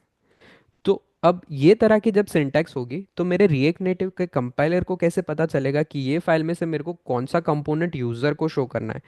तो जब भी मैंने ये एक्सपोर्ट लिखा होगा और डिफॉल्ट उसके साथ लगाया होगा तो उसे पता चलेगा कि ये वाला जो कंपोनेंट है वो मेरा मेन कंपोनेंट है। डिफॉल्ट इन द सेंस कि ये मेरा मेन कंपोनेंट, और यही वो पिक करके यूजर को दिखाएगा। उसके बाद है क्लास। क्लास एक कीवर्ड है जो सिंपली हमारा क्लास क्रिएट करने के लिए यूज होता है। उसके बाद आता है उस क्लास का नेम। यहाँ पे मैं कुछ भी लिख सकता हूँ बट वो नंबर से स्टार्ट नहीं होना चाहिए, अदरवाइज वो वर्क नहीं करेगा। ये अल्फाबेट मतलब अपर केस में भी आप लिख सकते हो, लोअर केस में भी लिख सकते हो। तो उसका नेम एक्सटेंस। एक्सटेंड मतलब कि यहाँ पे आता है हमारा इनहेरिटेंस का कंसेप्ट। ये अब मेरे रिएक्ट का ये जो कंपोनेंट लाइब्रेरी है या फिर ये कंपोनेंट पैकेज है उसको इनहेरिट करता है, जिसकी वजह से ये मेरे को यहाँ पे कैपेबिलिटी प्रोवाइड करेगा कि यहाँ पे मैं मेरी रिएक्ट नेटिव की सिंटैक्स यूज़ कर सकूँ, उसकी जो भी लाइफ साइकिल मेथड्स है वो यूज़ कर सकूँ, और ईच एंड एवरीथिंग जो रिएक्ट प्रोवाइड करते हैं। क्लियर है? इसमें आपको कोई भी क्वेरी है ये सेंटेंस या फिर ये पहले 3 लाइन में?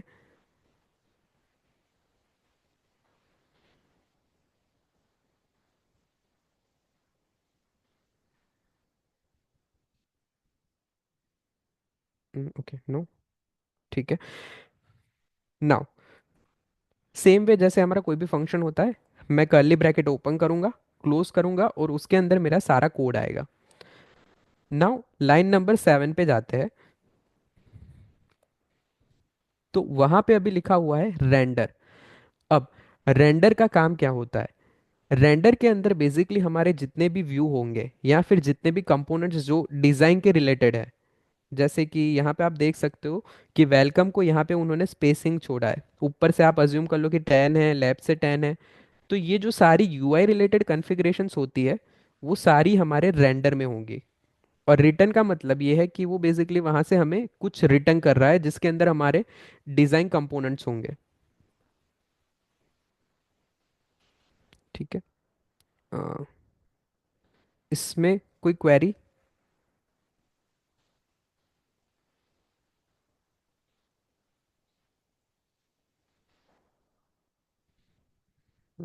Okay, I guess no. So ये एक सिंपल सिंटैक्स थी जिसका यूज करके आप क्लास कंपोनेंट को क्रिएट कर सकते हो। अभी नाउ इसे सेव करते हैं और इसका रिफ्लेक्शन हम हमारी ऐप में देखते हैं।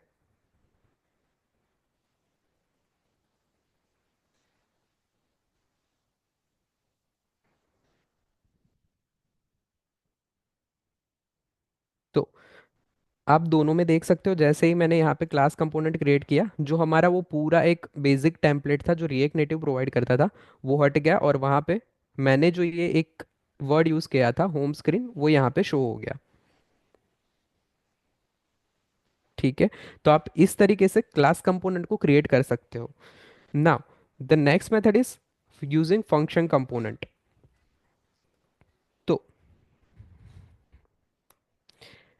उसमें ये पहली दो लाइन तो सेम ही रहेगी, सिर्फ चेंज आपका ये वाले पोर्शन में आएंगे जहां से हम फंक्शन क्रिएट करेंगे। उसमें भी अगर आप देखोगे तो एक्सपोर्ट डिफॉल्ट तो रहेगा, जिससे रिएक्ट को पता चले कि ये वाला हमारा मेन फंक्शन है और इसे ही हमें लोड करना है। और फंक्शन कीवर्ड यूज होगा जिससे हम फंक्शन डिक्लेयर कर सकते हैं। उसके बाद फंक्शन का नेम, होम स्क्रीन, और सेम वे।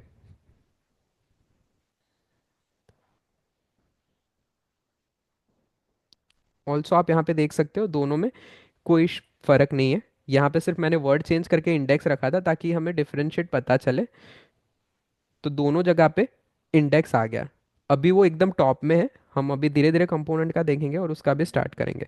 तो ये दोनों सिंटैक्स थी जिसका यूज करके हम क्लास कंपोनेंट भी क्रिएट कर सकते हैं और फंक्शन कंपोनेंट भी क्रिएट कर सकते हैं। इसमें आपको कोई भी क्वेरी है?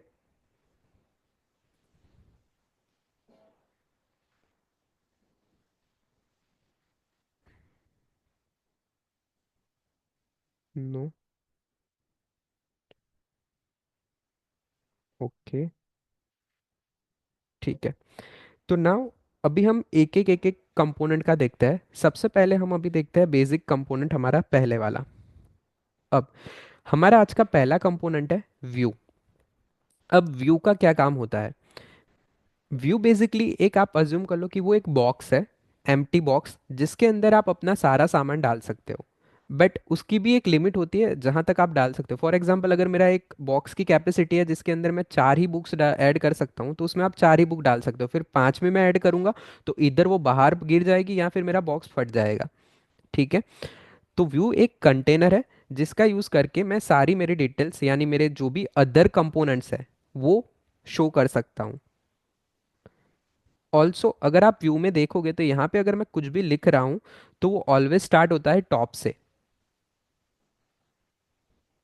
यानी कि यहाँ से।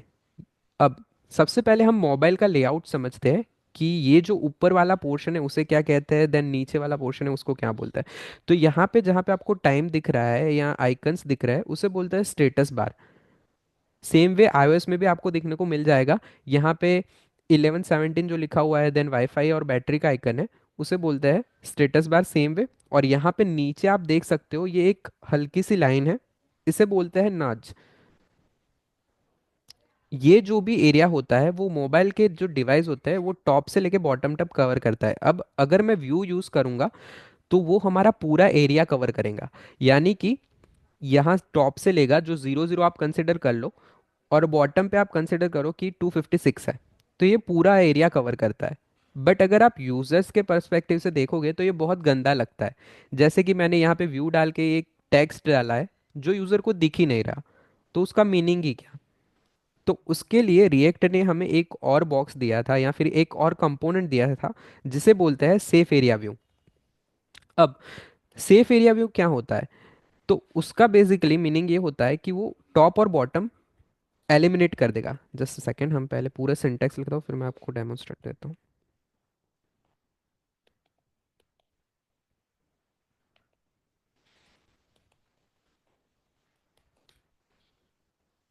Yes,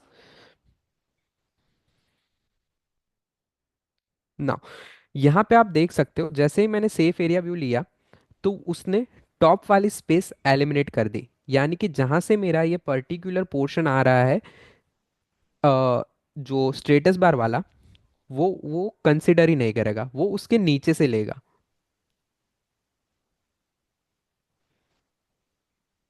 clear? तो नाउ बेसिकली ये एडवांटेज होता है अगर आप सेफ एरिया व्यू यूज करते हो। इसमें आपको कोई भी क्वेश्चन है व्यू और सेफ एरिया व्यू? सर ये सेफ एरिया व्यू है वो ऑटोमेटिक कितना स्पेस उसको ब्लैंक रखना है? मतलब सेफ एरिया ऑटोमेटिक ही ले लेगा, जो भी ये हाँ, स्टेटस yes, बार yes. की हाइट और विड्थ होगी ना वो ऑटो So डिटेक्ट कर। automatically, yes, it will detect. Yes yes. Okay, sir. Okay,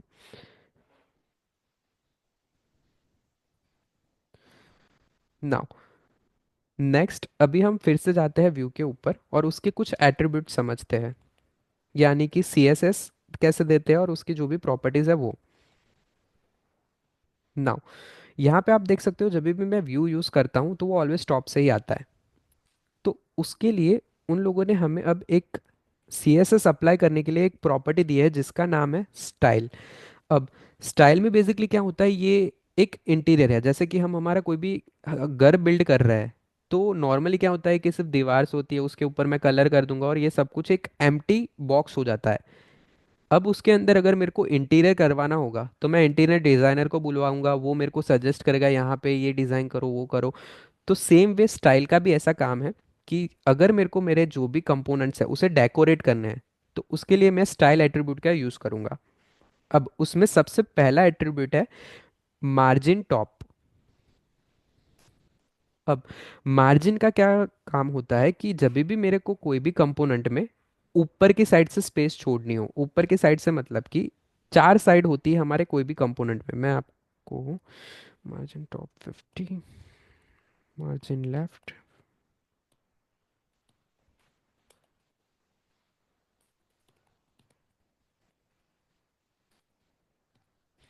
margin bottom.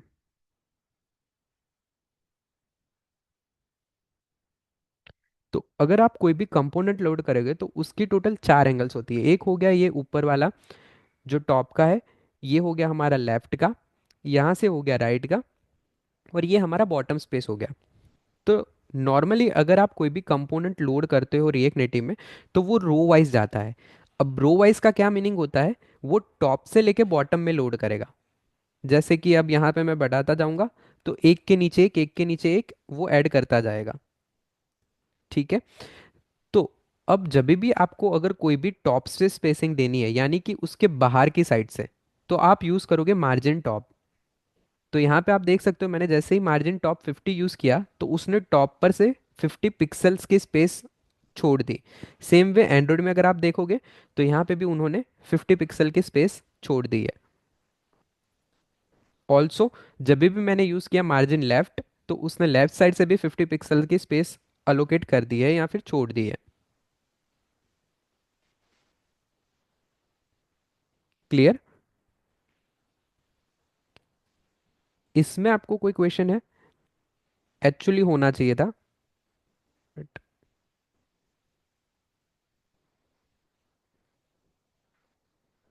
No. Okay then मेरे को क्वेश्चन था। आप यहाँ पे देख सकते हो मैंने यहाँ पे दो चीज़ यूज़ की थी, मार्जिन राइट भी यूज़ किया है, मार्जिन बॉटम भी यूज़ किया है, और उसका कोई भी रिफ्लेक्शन यहाँ पे आया ही नहीं है। आप देखोगे यहाँ से 50 स्पेस उसने छोड़ी ही नहीं है, ना बॉटम से भी छोड़ी है। तो इसका बिहेवियर इस तरह से ऐसे इसलिए हुआ क्योंकि यहाँ पे आप अगर 50 स्पेस लिख रहे हो तो ये कंपोनेंट की इतनी साइज ही नहीं है, ये इतना एक्सटेंड ही नहीं हुआ है कि वो यहाँ से 50 स्पेस छोड़े। ठीक है। तो इस वजह से आपको यहाँ पे कुछ दिख भी नहीं रहा। बट अगर आप इसको बैकग्राउंड कलर देख के देखोगे तो हमारा जो मेन व्यू है ना वो ऑलरेडी पूरा स्ट्रेच हुआ होगा। तो ये एक और एट्रीब्यूट है बैकग्राउंड कलर, यानी कि जब भी आपको व्यू को कोई कलर असाइन करना हो तो आप उसे यूज़ करोगे बैकग्राउंड कलर, और उसमें आप जो भी आपको कलर का नेम अगर पता हो तो आप नेम भी दे सकते हो। फॉर एग्जांपल अभी के लिए हम यूज़ करते हैं रेड, तो आप देख सकते हो इसका रेड एलोकेशन हो गया। और यहाँ पे आप देख सकते हो दोनों साइड से उसने स्पेस छोड़ी है, यहाँ से भी 50 है, यहाँ से भी 50 है, बट बॉटम में से नहीं छोड़ी है। अब ये क्यों नहीं छोड़ी, क्योंकि बॉक्स ये व्यू जो हमारा है वो जैसे जैसे मैं मेरा कंटेंट ऐड करूंगा वैसे वैसे उसकी साइज इंक्रीज होती जाएगी। फॉर एग्जाम्पल यहाँ पे मैं एक और टेक्स्ट यहाँ पे ज़्यादा ऐड करता हूँ तो आप देख सकते हो वो ऑटोमेटिक अपनी साइज एडजस्ट करता है। अब मेरे यहाँ पे बॉटम इतना कंटेंट ही नहीं है, आई मीन कंटेंट ही नहीं है, तो वो बॉटम में से 50 का कोई मीनिंग ही नहीं रहता। बट अगर सेम वे ये कंटेंट बहुत ज़्यादा कर देता मैं,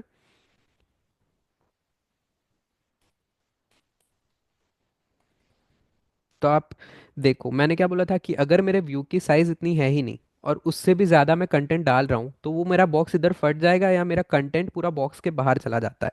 तो ये मैंने इतने सारी टेक्स्ट डाल दिए जो अब मैं देख भी नहीं सकता। यहाँ पे आप एकदम बॉटम में देखोगे ना, तो एक हेलो आ रहा है जो कट हो रहा है। मे बी इट्स विजिबल और नॉट, मैं आपको स्क्रीनशॉट लेके दिखाता हूँ।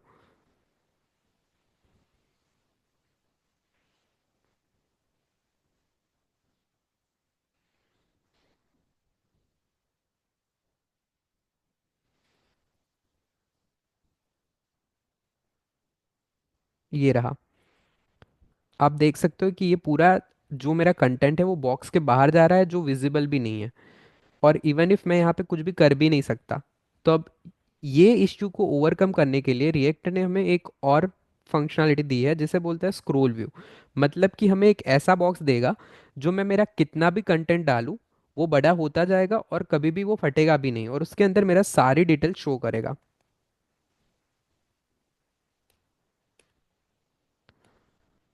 सो स्क्रोल व्यू नाउ, इसके अंदर मैं n नंबर्स ऑफ इनपुट्स डालता हूँ।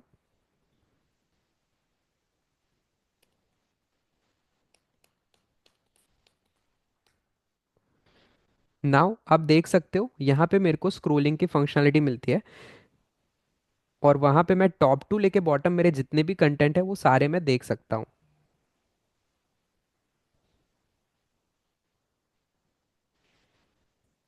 टीम व्यू में आपको कोई भी क्वेरी, कुछ भी क्वेश्चंस?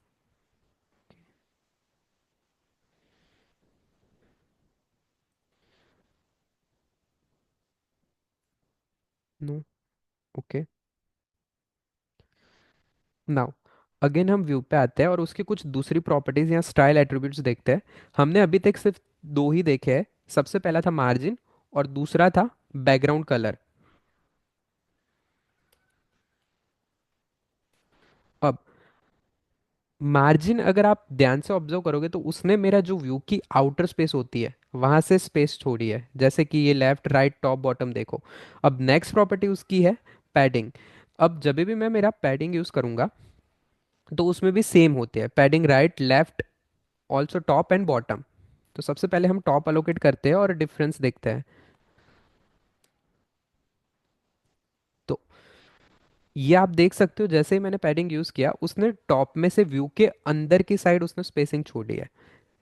मतलब कि अगर आपको कभी भी आउटर स्पेस छोड़नी हो तो आप यूज करोगे मार्जिन, और व्यू के अंदर का कंटेंट अगर आपको अंदर स्पेसिंग देनी है तो आप यूज करोगे पैडिंग। तो सेम वे जैसे मैंने मार्जिन लेफ्ट राइट यो सब कुछ यूज किया है, तो वैसे मैं यहाँ पे पैडिंग बॉटम,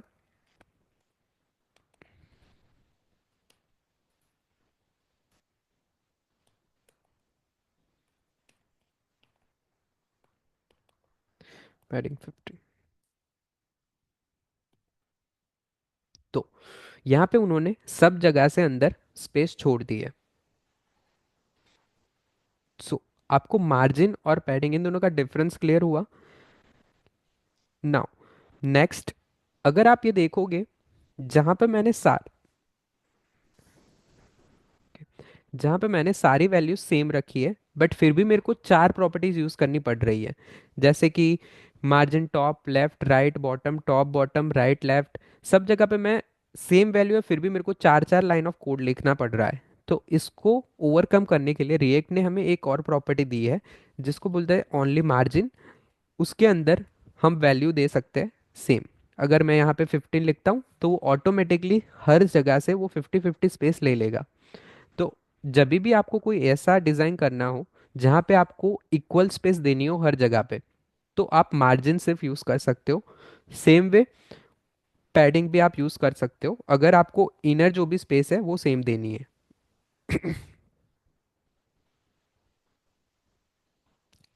ठीक है।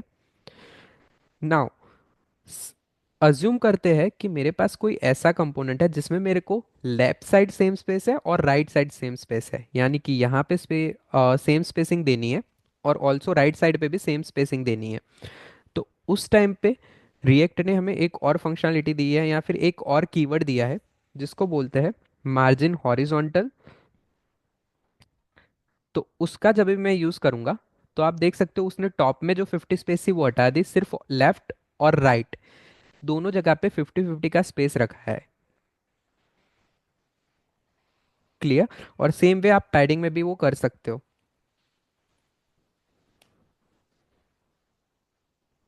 तो आप ये देख सकते हो अंदर भी उन्होंने टॉप बॉटम में से पैडिंग हटा दी और सिर्फ लेफ्ट राइट में रखा।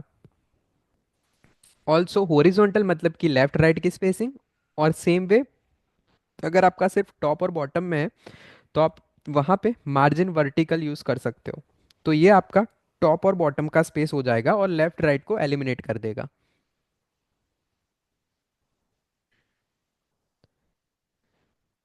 तो मार्जिन, पैडिंग और बैकग्राउंड कलर, आपको इसमें कोई भी क्वेरी है?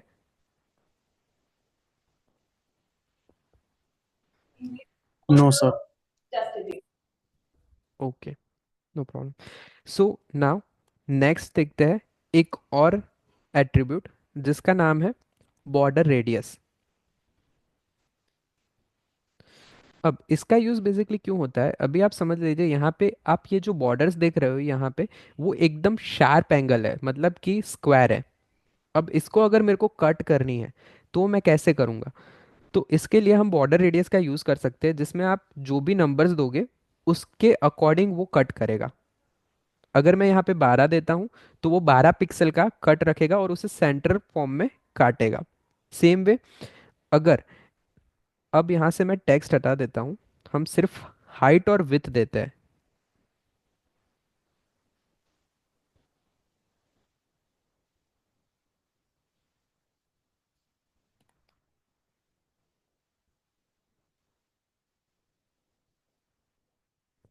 अब ये दोनों एक और नए एट्रीब्यूट्स है, हाइट और विथ। मतलब कि आपके व्यू की हाइट क्या रखनी है वो आप सेट कर सकते हो और विथ क्या रखनी है वो सेट कर सकते हो। सो मार्जिन भी दे देते हैं ताकि सेंटर में आ जाए, या फिर थोड़ा नीचे। ठीक है। तो आप देख सकते हो जैसे ही मैंने 50 था उसमें से 12 का कट लगाया तो उसने जितनी भी मेरे 12 की साइज थी उतने कट यहाँ पे ऐड कर दिए। अभी सपोज आप सोचो कि मेरे को इसे सेंटर में, मतलब पूरा एक सर्कल के फॉर्म में डिवाइड करना है, तो उसको मेरे को पूरा आधा आधा हर जगह से काटना पड़ेगा। मतलब हर एंगल से, यहाँ से भी मेरे को आधा शेप काटना पड़ेगा, यहाँ से भी काटना पड़ेगा। तो सिंपल है, इसमें आपको आपकी जो भी हाइट विथ है उसे डिवाइड बाय 2 कर देना है, यानी कि 25। तो ये आपको एग्जैक्ट सर्कल फॉर्म दे देगा। अब इसमें भी जैसे हमारा मार्जिन में था, margin top, margin left, margin right है, सेम वे इसमें भी आप देख सकते हो border top, and radius, start radius, left and right. अब सबसे पहले है बॉर्डर स्टार्ट।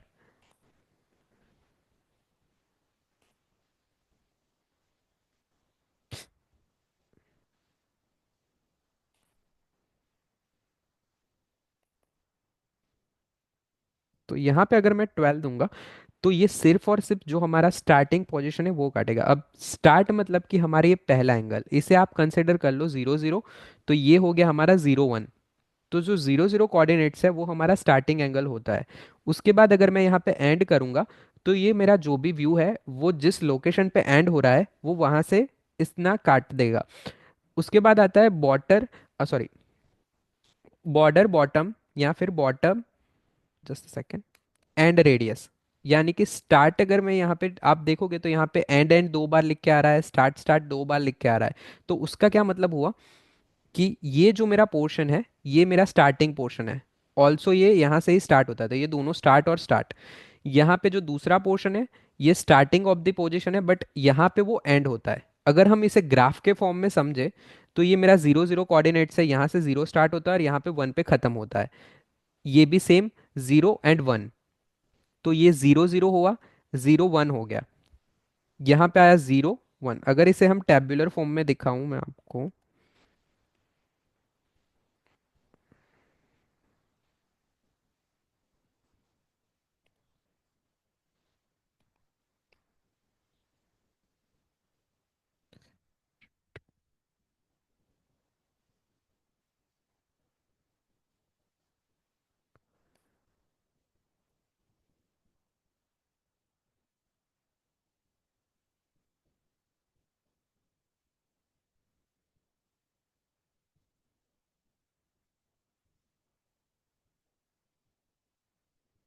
तो ये मेरा एक कोऑर्डिनेट्स है जहाँ पे ये जो स्टार्टिंग पॉइंट है ये है 0,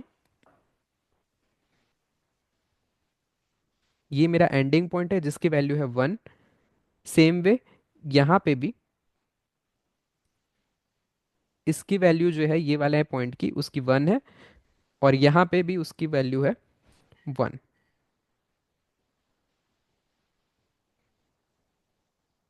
या फिर इसे आप कंसिडर कर लो 2। तो ये जो 0 वाला पोजीशन है उसे रिएक्ट बोलता है start. 0 is equal to start. But ये स्टार्ट कौन सा हुआ? टॉप का, यानी कि ये मेरा टॉप, मतलब टॉप मोस्ट द वेरिएबल है। उसके बाद ये हुआ टॉप एंड। तो ये वाला कोऑर्डिनेट क्या हो गया? 0 एंड 1। तो अगर आप वहां पे देखोगे तो उसने लिखा था बॉर्डर स्टार्ट एंड रेडियस, जैसे कि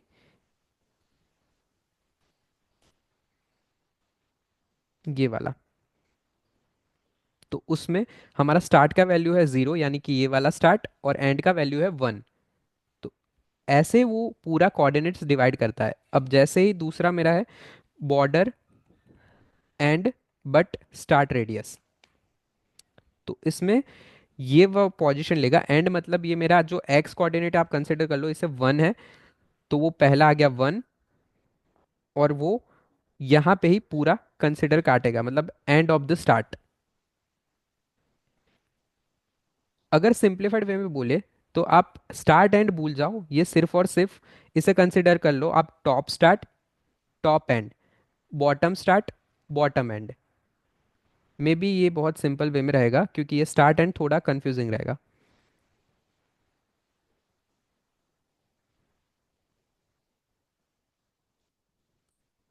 सो ये इस तरह से आप बॉर्डर का यूज करके कोई भी व्यू को राउंड शेप दे सकते हो। और बॉर्डर रेडियस अगर आप दोगे तो वो पूरा ही हर एंगल से वो पूरा कट कर लेगा। इसमें आपको कोई भी क्वेरी है?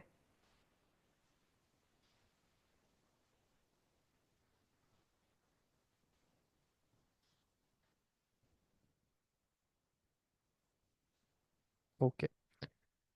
सो ये थे हमारे व्यू के कुछ डिफरेंट एट्रीब्यूट्स जिसका हम यूज़ कर सकते हैं स्पेसिंग देने के लिए, उसको कलर असाइन करने के लिए, या फिर उसका बॉर्डर रेडियस देने के लिए। तो व्यू एक कंटेनर हो गया। अब उसके अंदर हमारा नेक्स्ट कंपोनेंट है टेक्स्ट।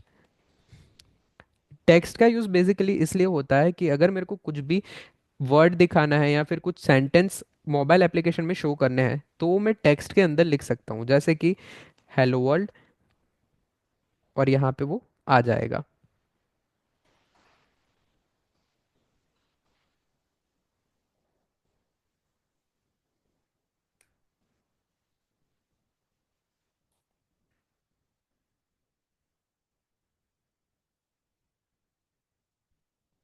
ठीक है। अब जैसे इसकी स्टाइल्स है वैसे भी सेम हमारे यहाँ पे इसकी भी स्टाइल एट्रीब्यूट होती है, जिसके अंदर आप ये कॉमन यूज कर सकते हो। मार्जिन पैडिंग आप हर कंपोनेंट के साथ यूज कर पाओगे। इसके कुछ अलग दूसरे एट्रीब्यूट्स भी है, जिसमें से एक है फॉन्ट साइज। अगर आपको ये टेक्स्ट है अभी बहुत ही छोटी साइज में है, इसमें आपको दिखने में या फिर रीडेबिलिटी में बहुत इश्यू आएगा, तो इसको अगर मेरे को बड़ा करना है तो उसको मैं साइज दे सकता हूँ जो न्यूमेरिक फॉर्म में होगा। तो यहाँ पे मैंने 30 असाइन किया तो सेम बड़ा हो गया। अगर इसको मेरे को और छोटा करना है तो मैं इसे 10 भी कर सकता हूँ। तो जो भी आपकी रिक्वायरमेंट है उसके अकॉर्डिंग आप यहाँ पे स्टाइल या फिर फॉन्ट की साइज असाइन कर सकते हो। दूसरी मेरी प्रॉपर्टी है फॉन्ट फैमिली।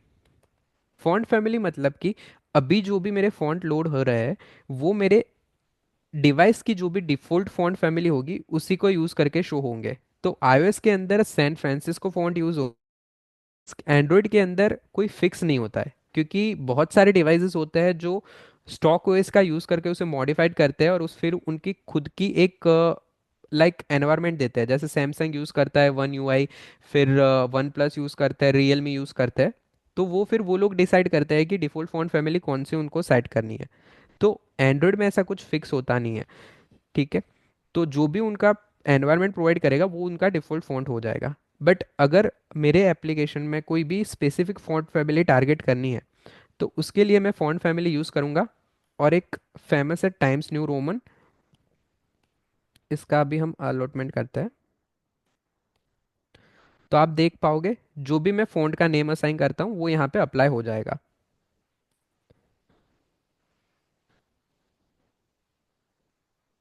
ऑल्सो ये जो भी मैं फ़ॉन्ट दे रहा हूँ वो मेरे डिवाइस के ऊपर भी सपोर्ट करता है। अगर आप यहाँ पे देखोगे तो आपको डिफरेंस दिखेगा कि iOS के अंदर times new Roman directly affect हो गए, बट यहाँ पे एंड्रॉयड में वो अलोकेट ही नहीं हुए। तो डैट मीन्स कि ये जो भी फ़ॉन्ट है वो मेरा डिवाइस सपोर्ट नहीं करता। तो उस टाइम पे वो मेरा डिफ़ॉल्ट फ़ॉन्ट फैमिली ही ले लेगा।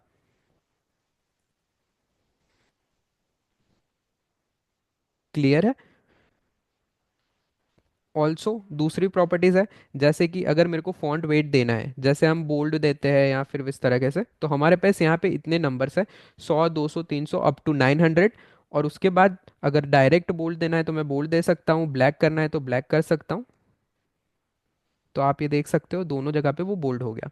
ऑल्सो अगर मैं नंबर्स के फॉर्म में दूंगा तो वो उसकी जो भी थिकनेस है वो कम करेगा।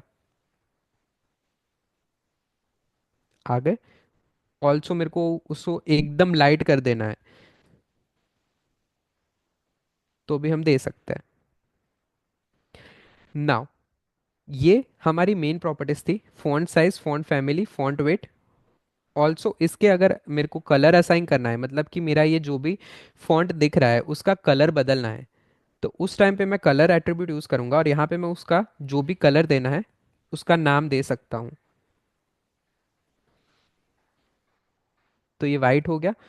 ऑल्सो कलर एट्रीब्यूट आपको जो भी देना है उसको आप तीन तरीके से रिएक्ट नेटिव में दे सकते हो। सबसे पहला मेरा था एक तो नाम से, जो मेरे को नाम अगर याद हो तो मैं दे सकता हूँ। दूसरा मेथड है आप उसको हेक्स कोड दे सकते हो, यानी कि हैश से स्टार्ट करो और जो भी आपके कलर का कोड है वो आप असाइन कर दो। सो वाइट का बेसिकली होता है 6 टाइम F। अब ये असाइन करूंगा तो वो सेम रिफ्लेक्शन यहाँ पे आपको दे देगा। सेम वे तीसरी तरीके से हम RGB के फॉर्म में दे सकते हैं।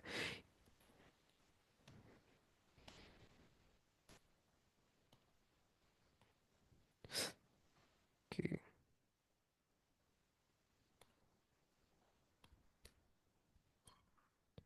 तो ये एक फॉर्म हो गया। यहाँ पे ब्लैक कलर होता है 000, मतलब कि ब्लैक। और मैक्स टू मैक्स हमें 255 दे सकते हो, जो हमारा मैक्स नंबर है, अगर आपको RGB की फॉर्मेशन पता हो तो ये तीन मेथड से आप इनको कलर दे सकते हो। क्लियर है आपको इसमें, और या कोई क्वेरी है? No, sir. ओके ना, इसके अंदर मैं n नंबर तक जो भी है वो मैं दे सकता हूँ कंटेंट। फॉर एग्जाम्पल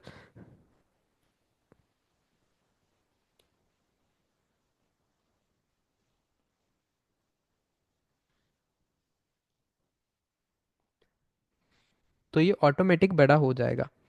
और इसने अगर आप देखोगे तो नंबर ऑफ लाइन ऑटोमेटिक बढ़ा दिया।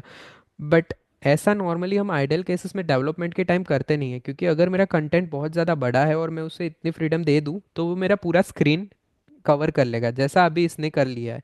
तो उस टाइम पे हमें अगर कोई भी रिस्ट्रिक्शन करना है तो यहाँ पे एक और हमारा एट्रीब्यूट है या प्रॉपर्टी है टेक्स्ट की, जो है नंबर ऑफ लाइंस। इसका यूज करके हम रिस्ट्रिक्ट कर सकते हैं कि जो भी मेरा टेक्स्ट का कंटेंट है वो मैक्सिमम कितनी लाइन तक जा सकता है। तो अभी के लिए मैं यहाँ पे 2 असाइन करूंगा। तो आप देखोगे कि ये 2 लाइन तक लिमिटेड हो गया और उसके बाद उसने लाइन को ट्रंक कर दिया, यानी कि डॉटेड फॉर्म में दिखा दिया कि इसके बाद भी कोई कंटेंट है। तो ये एक नेक्स्ट एट्रीब्यूट था हमारा, नंबर ऑफ लाइन, जो कि सिर्फ और सिर्फ टेक्स्ट के लिए यूज कर सकते हो आप, ना इसे व्यू के साथ यूज नहीं कर पाओगे।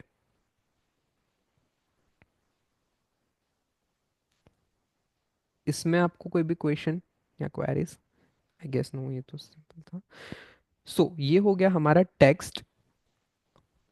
सो अभी तक हमने देखे टोटल 2 कंपोनेंट्स, एक था व्यू, दूसरा था टेक्स्ट।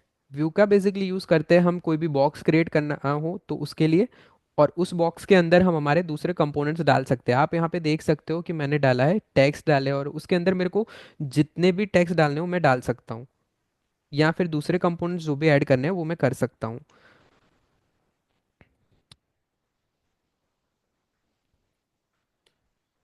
ठीक है।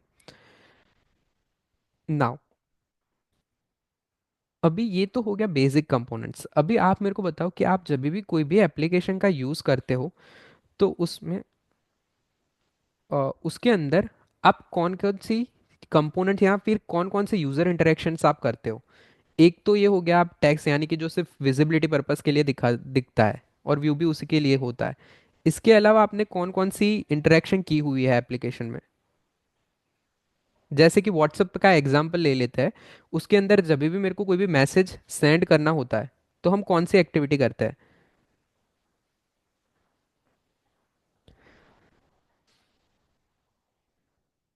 ओके।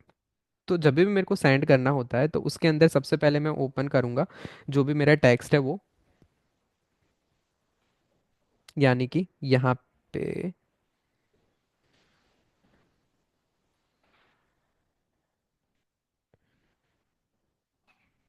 कौन सा लेता है? यहाँ पे टेक्स्ट में लिखूंगा जो भी मेरे को लिखनी है वो। उसके बाद यहाँ पे मेरे को एक बटन मिलता है जिसका मैं टैप करूंगा तो वो मैसेज सेंड हो जाएगा। तो ये जो दो चीज़ें है ये पहला कंपोनेंट है जहाँ पे हम यूज़र को ऐसी फंक्शनलिटी प्रोवाइड करते हैं कि वो कुछ भी लिख सके। तो इसे हम बोलते हैं टेक्स्ट इनपुट, कि यहाँ पे मैं फ्रीली कुछ भी लिख सकता हूँ। ठीक है। और दूसरा जो था वो है बटन, कि जिसका मैं क्लिक करके मेरे को जो भी मैसेज मैंने लिखा है उसे मैं सेंड कर सकता हूँ। तो ये वाला कंपोनेंट अभी हम नेक्स्ट समझते हैं। तो वो है टेक्स्ट इनपुट, जहाँ पे हम यूज़र को फंक्शनलिटी देंगे कि वो उसमें कुछ भी एंट्रीज कर पाए।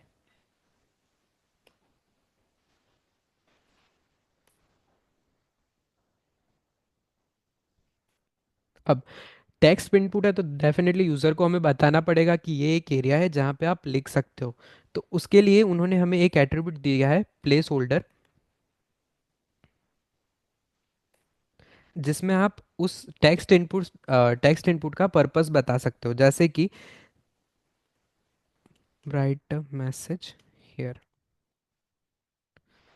तो आप यहाँ पे देख सकते हो कि दोनों जगह पे एक सेंटेंस आ गया या फिर एक मैसेज आया जाएगा। अब यहाँ पे जैसे ही मैं टैप करूंगा तो वो सीधा मेरा कीबोर्ड ओपन कर देगा। नॉर्मली जब भी मेरा टेक्स्ट होता है उस पर मैं कोई इंटरेक्ट करूंगा तो वो कीबोर्ड नहीं देता। तो अब यहाँ से मैं कुछ भी लिख सकता हूँ, जैसे कि टेस्ट है, सेम वे यहाँ पे टेस्ट 1। तो टेक्स्ट इनपुट का यूज़ करके आप ये सेम फंक्शनलिटी रिएक्ट नेटिव में अचीव कर सकते हो। बट अभी अगर आप देखोगे तो ये बहुत गंदा लग रहा है, हमें पता भी नहीं चल रहा कि यहाँ पे कहाँ तक इसकी रीचेबिलिटी है। तो उसके लिए हम इसको अभी थोड़ा सा डेकोरेट करेंगे स्टाइल का यूज़ करके ना। सेम वे जैसे मार्जिन पैडिंग टेक्स्ट में था, व्यू में था, इसमें भी वो कॉमन रहेगा, वो भी आप यहाँ पे अप्लाई कर सकते हो। बट इसके अभी कुछ और एट्रीब्यूट्स है, जैसे कि दूसरा है बॉर्डर विथ, यानी कि वो एक आउटर लाइन प्रोवाइड करेगा हमारे टेक्स्ट इनपुट के आजू बाजू, जिससे हमें उसकी बाउंड्रीज पता चलेगी।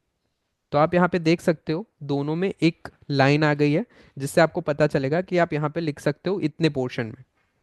नेक्स्ट है बॉर्डर कलर, जिससे आप बॉर्डर का कलर चेंज कर सकते हो।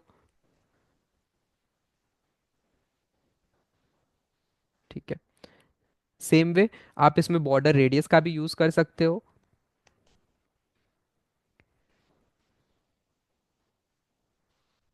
ओके। ऑल्सो आप इसको हाइट और विथ भी असाइन कर सकते हो। फॉर एग्जाम्पल अभी मैं इसकी हाइट लेते हैं 50, या फिर बढ़ा के कर देते हैं 100।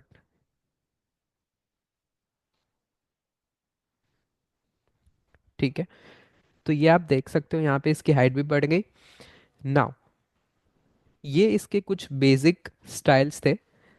नेक्स्ट है इसका मल्टी लाइन। अभी अगर आप टेक्स्ट इनपुट का बिहेवियर ऑब्जर्व करोगे तो मैं जितना भी लिखता जा रहा हूँ इसमें कुछ भी मैं अगर एंटर करूँ या कुछ भी करूँ, यहाँ पे रिटर्न की प्रेस करूँ तो वो नेक्स्ट लाइन में नहीं जाएगा, वो पूरा जो भी कंटेंट लिख के आ रहा है वो एक सिंगल लाइन में ही आ रहा है। अब समझ लीजिए जैसे व्हाट्सअप प्रोवाइड करता है कि यहाँ पे मैं कुछ टेक्स्ट लिखता हूँ फिर एंटर करता हूँ तो नेक्स्ट लाइन में चला जाता है। तो अगर ये सेम फंक्शनलिटी हमें अचीव करनी है तो उसके अंदर हमारे पास एक एट्रीब्यूट है मल्टी लाइन। इसको अगर मैं ट्रू कर दूंगा तो हम ये सेम फंक्शनलिटी हमारे रिएक्ट में अचीव कर पाएंगे। जैसे कि अब ये लिख रहा हूँ, नेक्स्ट लाइन सेम वे, और सेम वे अगर आप एंड्रॉयड में देखोगे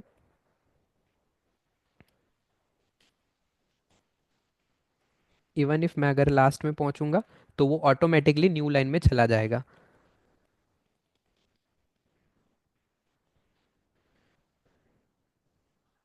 ठीक है, तो ये हो गया मल्टी लाइन। अब यहाँ पे आपने एक बिहेवियर ऑब्जर्व किया होगा कि इनिशियली मेरे टेक्स्ट इनपुट का जो साइज था वो एकदम छोटा है, और उसके बाद यहाँ पे जैसे ही जैसे मैं लिख के जाता हूँ या फिर एंटर करता हूँ तो उसकी हाइट बढ़ रही है। ठीक है, तो ये सेम फंक्शनैलिटी या फिर ये सेम बिहेवियर अगर हमें हमारे टेक्स्ट इनपुट के साथ अचीव करना हो तो हम पहले इसकी इनिशियल हाइट दे देंगे 40। तो ये इनिशियल आ गया, और हमारे पास एक और फंक्शनलिटी है जिसे बोलते हैं, या फिर एक और सीएसएस है जिसे बोलते हैं मैक्स हाइट। यानी कि मेरा जो भी कंटेनर है वो एक लिमिट तक बड़ा हो सकता है और उसके बाद वो स्टॉप हो जाएगा, तो उसमें हम दे देते हैं 100, यानी कि 100 हाइट तक वो बड़ा होगा। अब इसे हम टेस्ट करते हैं।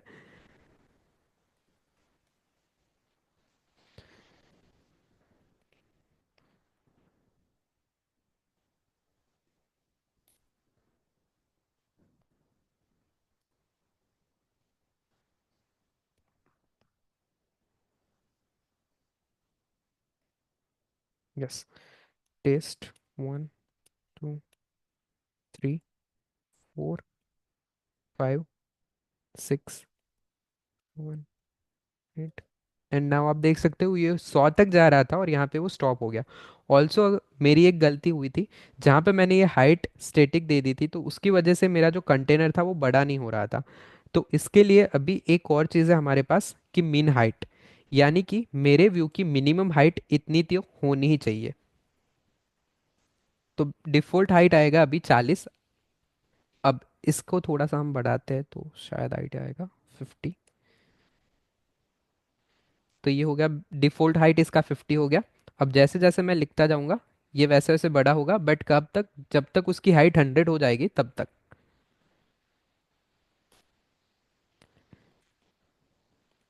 क्लियर? तो ये दो एडिशनल स्टाइल्स के सीएसएस थे, मिन हाइट और मैक्स हाइट। इसमें आपको कोई भी क्वेरी है, ये जो टेक्स्ट इनपुट अभी हमने किया वो?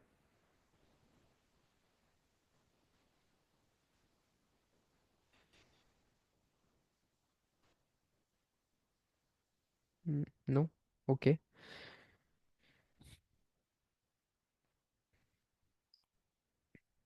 नाउ नेक्स्ट अभी हमारा एट्रीब्यूट लेते हैं बटन, या सॉरी नेक्स्ट कंपोनेंट हम लेते हैं बटन।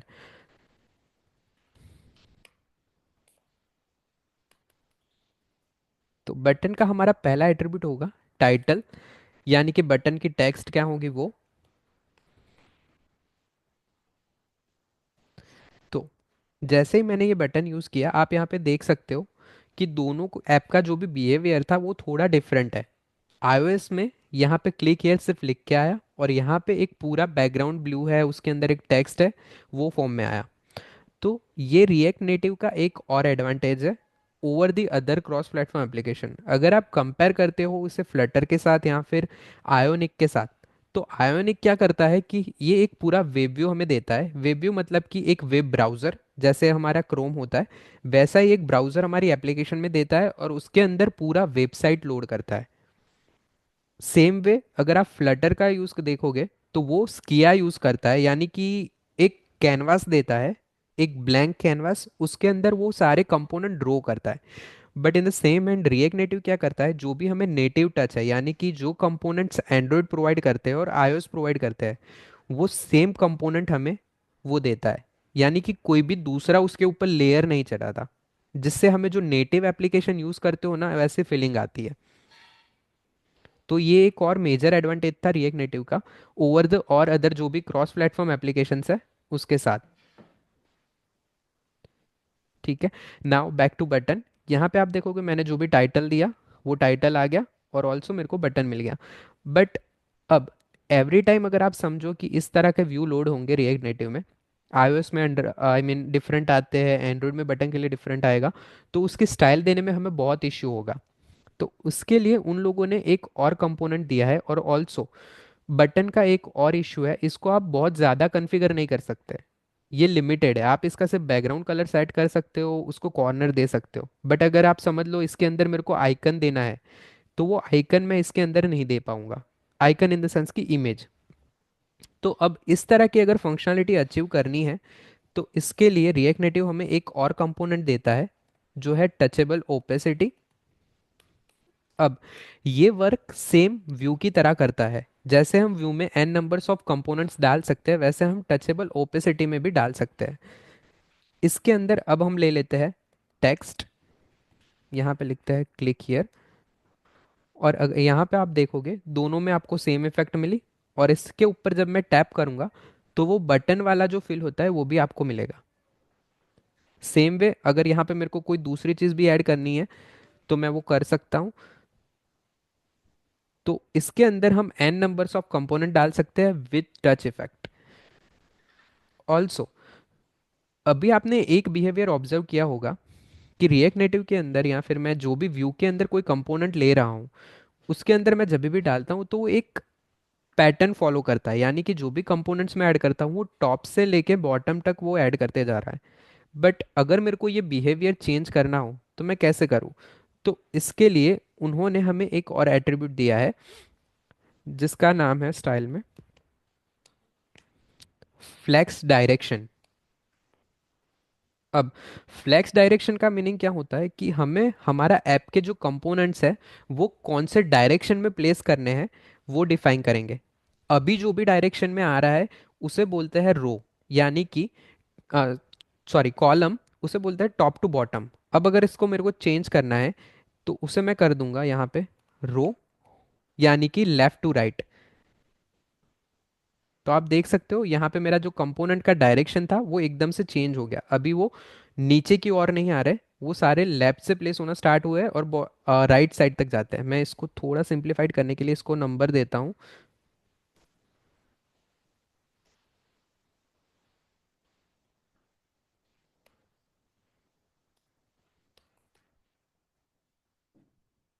ठीक है। तो आप देख सकते हो ये मेरा पहला कंपोनेंट है, ये दूसरा कंपोनेंट है और तीसरा कंपोनेंट है। तो ये पूरा मेरा डायरेक्शन चेंज हो गया। अब मेरे को ऐसा करना है कि इसका ऑर्डर चेंज करना है। यानी कि जो अभी राइट से लेके सॉरी लेफ्ट से लेके राइट में जा रहा था उसको चेंज करके मेरे को करना है राइट टू लेफ्ट। तो यहाँ पे मैं सिर्फ सिंपल चेंज करके कर दूंगा रो रिवर्स। तो आप देख सकते हो उसने पूरा प्लेसिंग जो था वो लेफ्ट राइट से स्टार्ट कर दिया। पहले क्लिक हियर आया, फिर उसके बाद यहाँ पे क्लिक 2 एंड देन क्लिक 3। और जो भी हमारा डिफॉल्ट वैल्यू होती है फ्लेक्स डायरेक्शन की वो रहती है कॉलम, यानी कि टॉप टू बॉटम अलाइनमेंट। इसे भी अगर मेरे को चेंज करना है तो मैं इसे भी कर सकता हूँ कॉलम रिवर्स। तो आप ये देख सकते हो नीचे से उसने अलाइनमेंट स्टार्ट किया, पहले बॉटम में 1 आया, 2 और 3।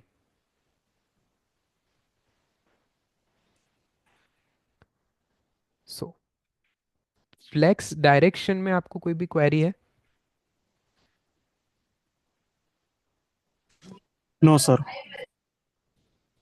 ओके। सो या आई थिंक इट्स 12 o'clock.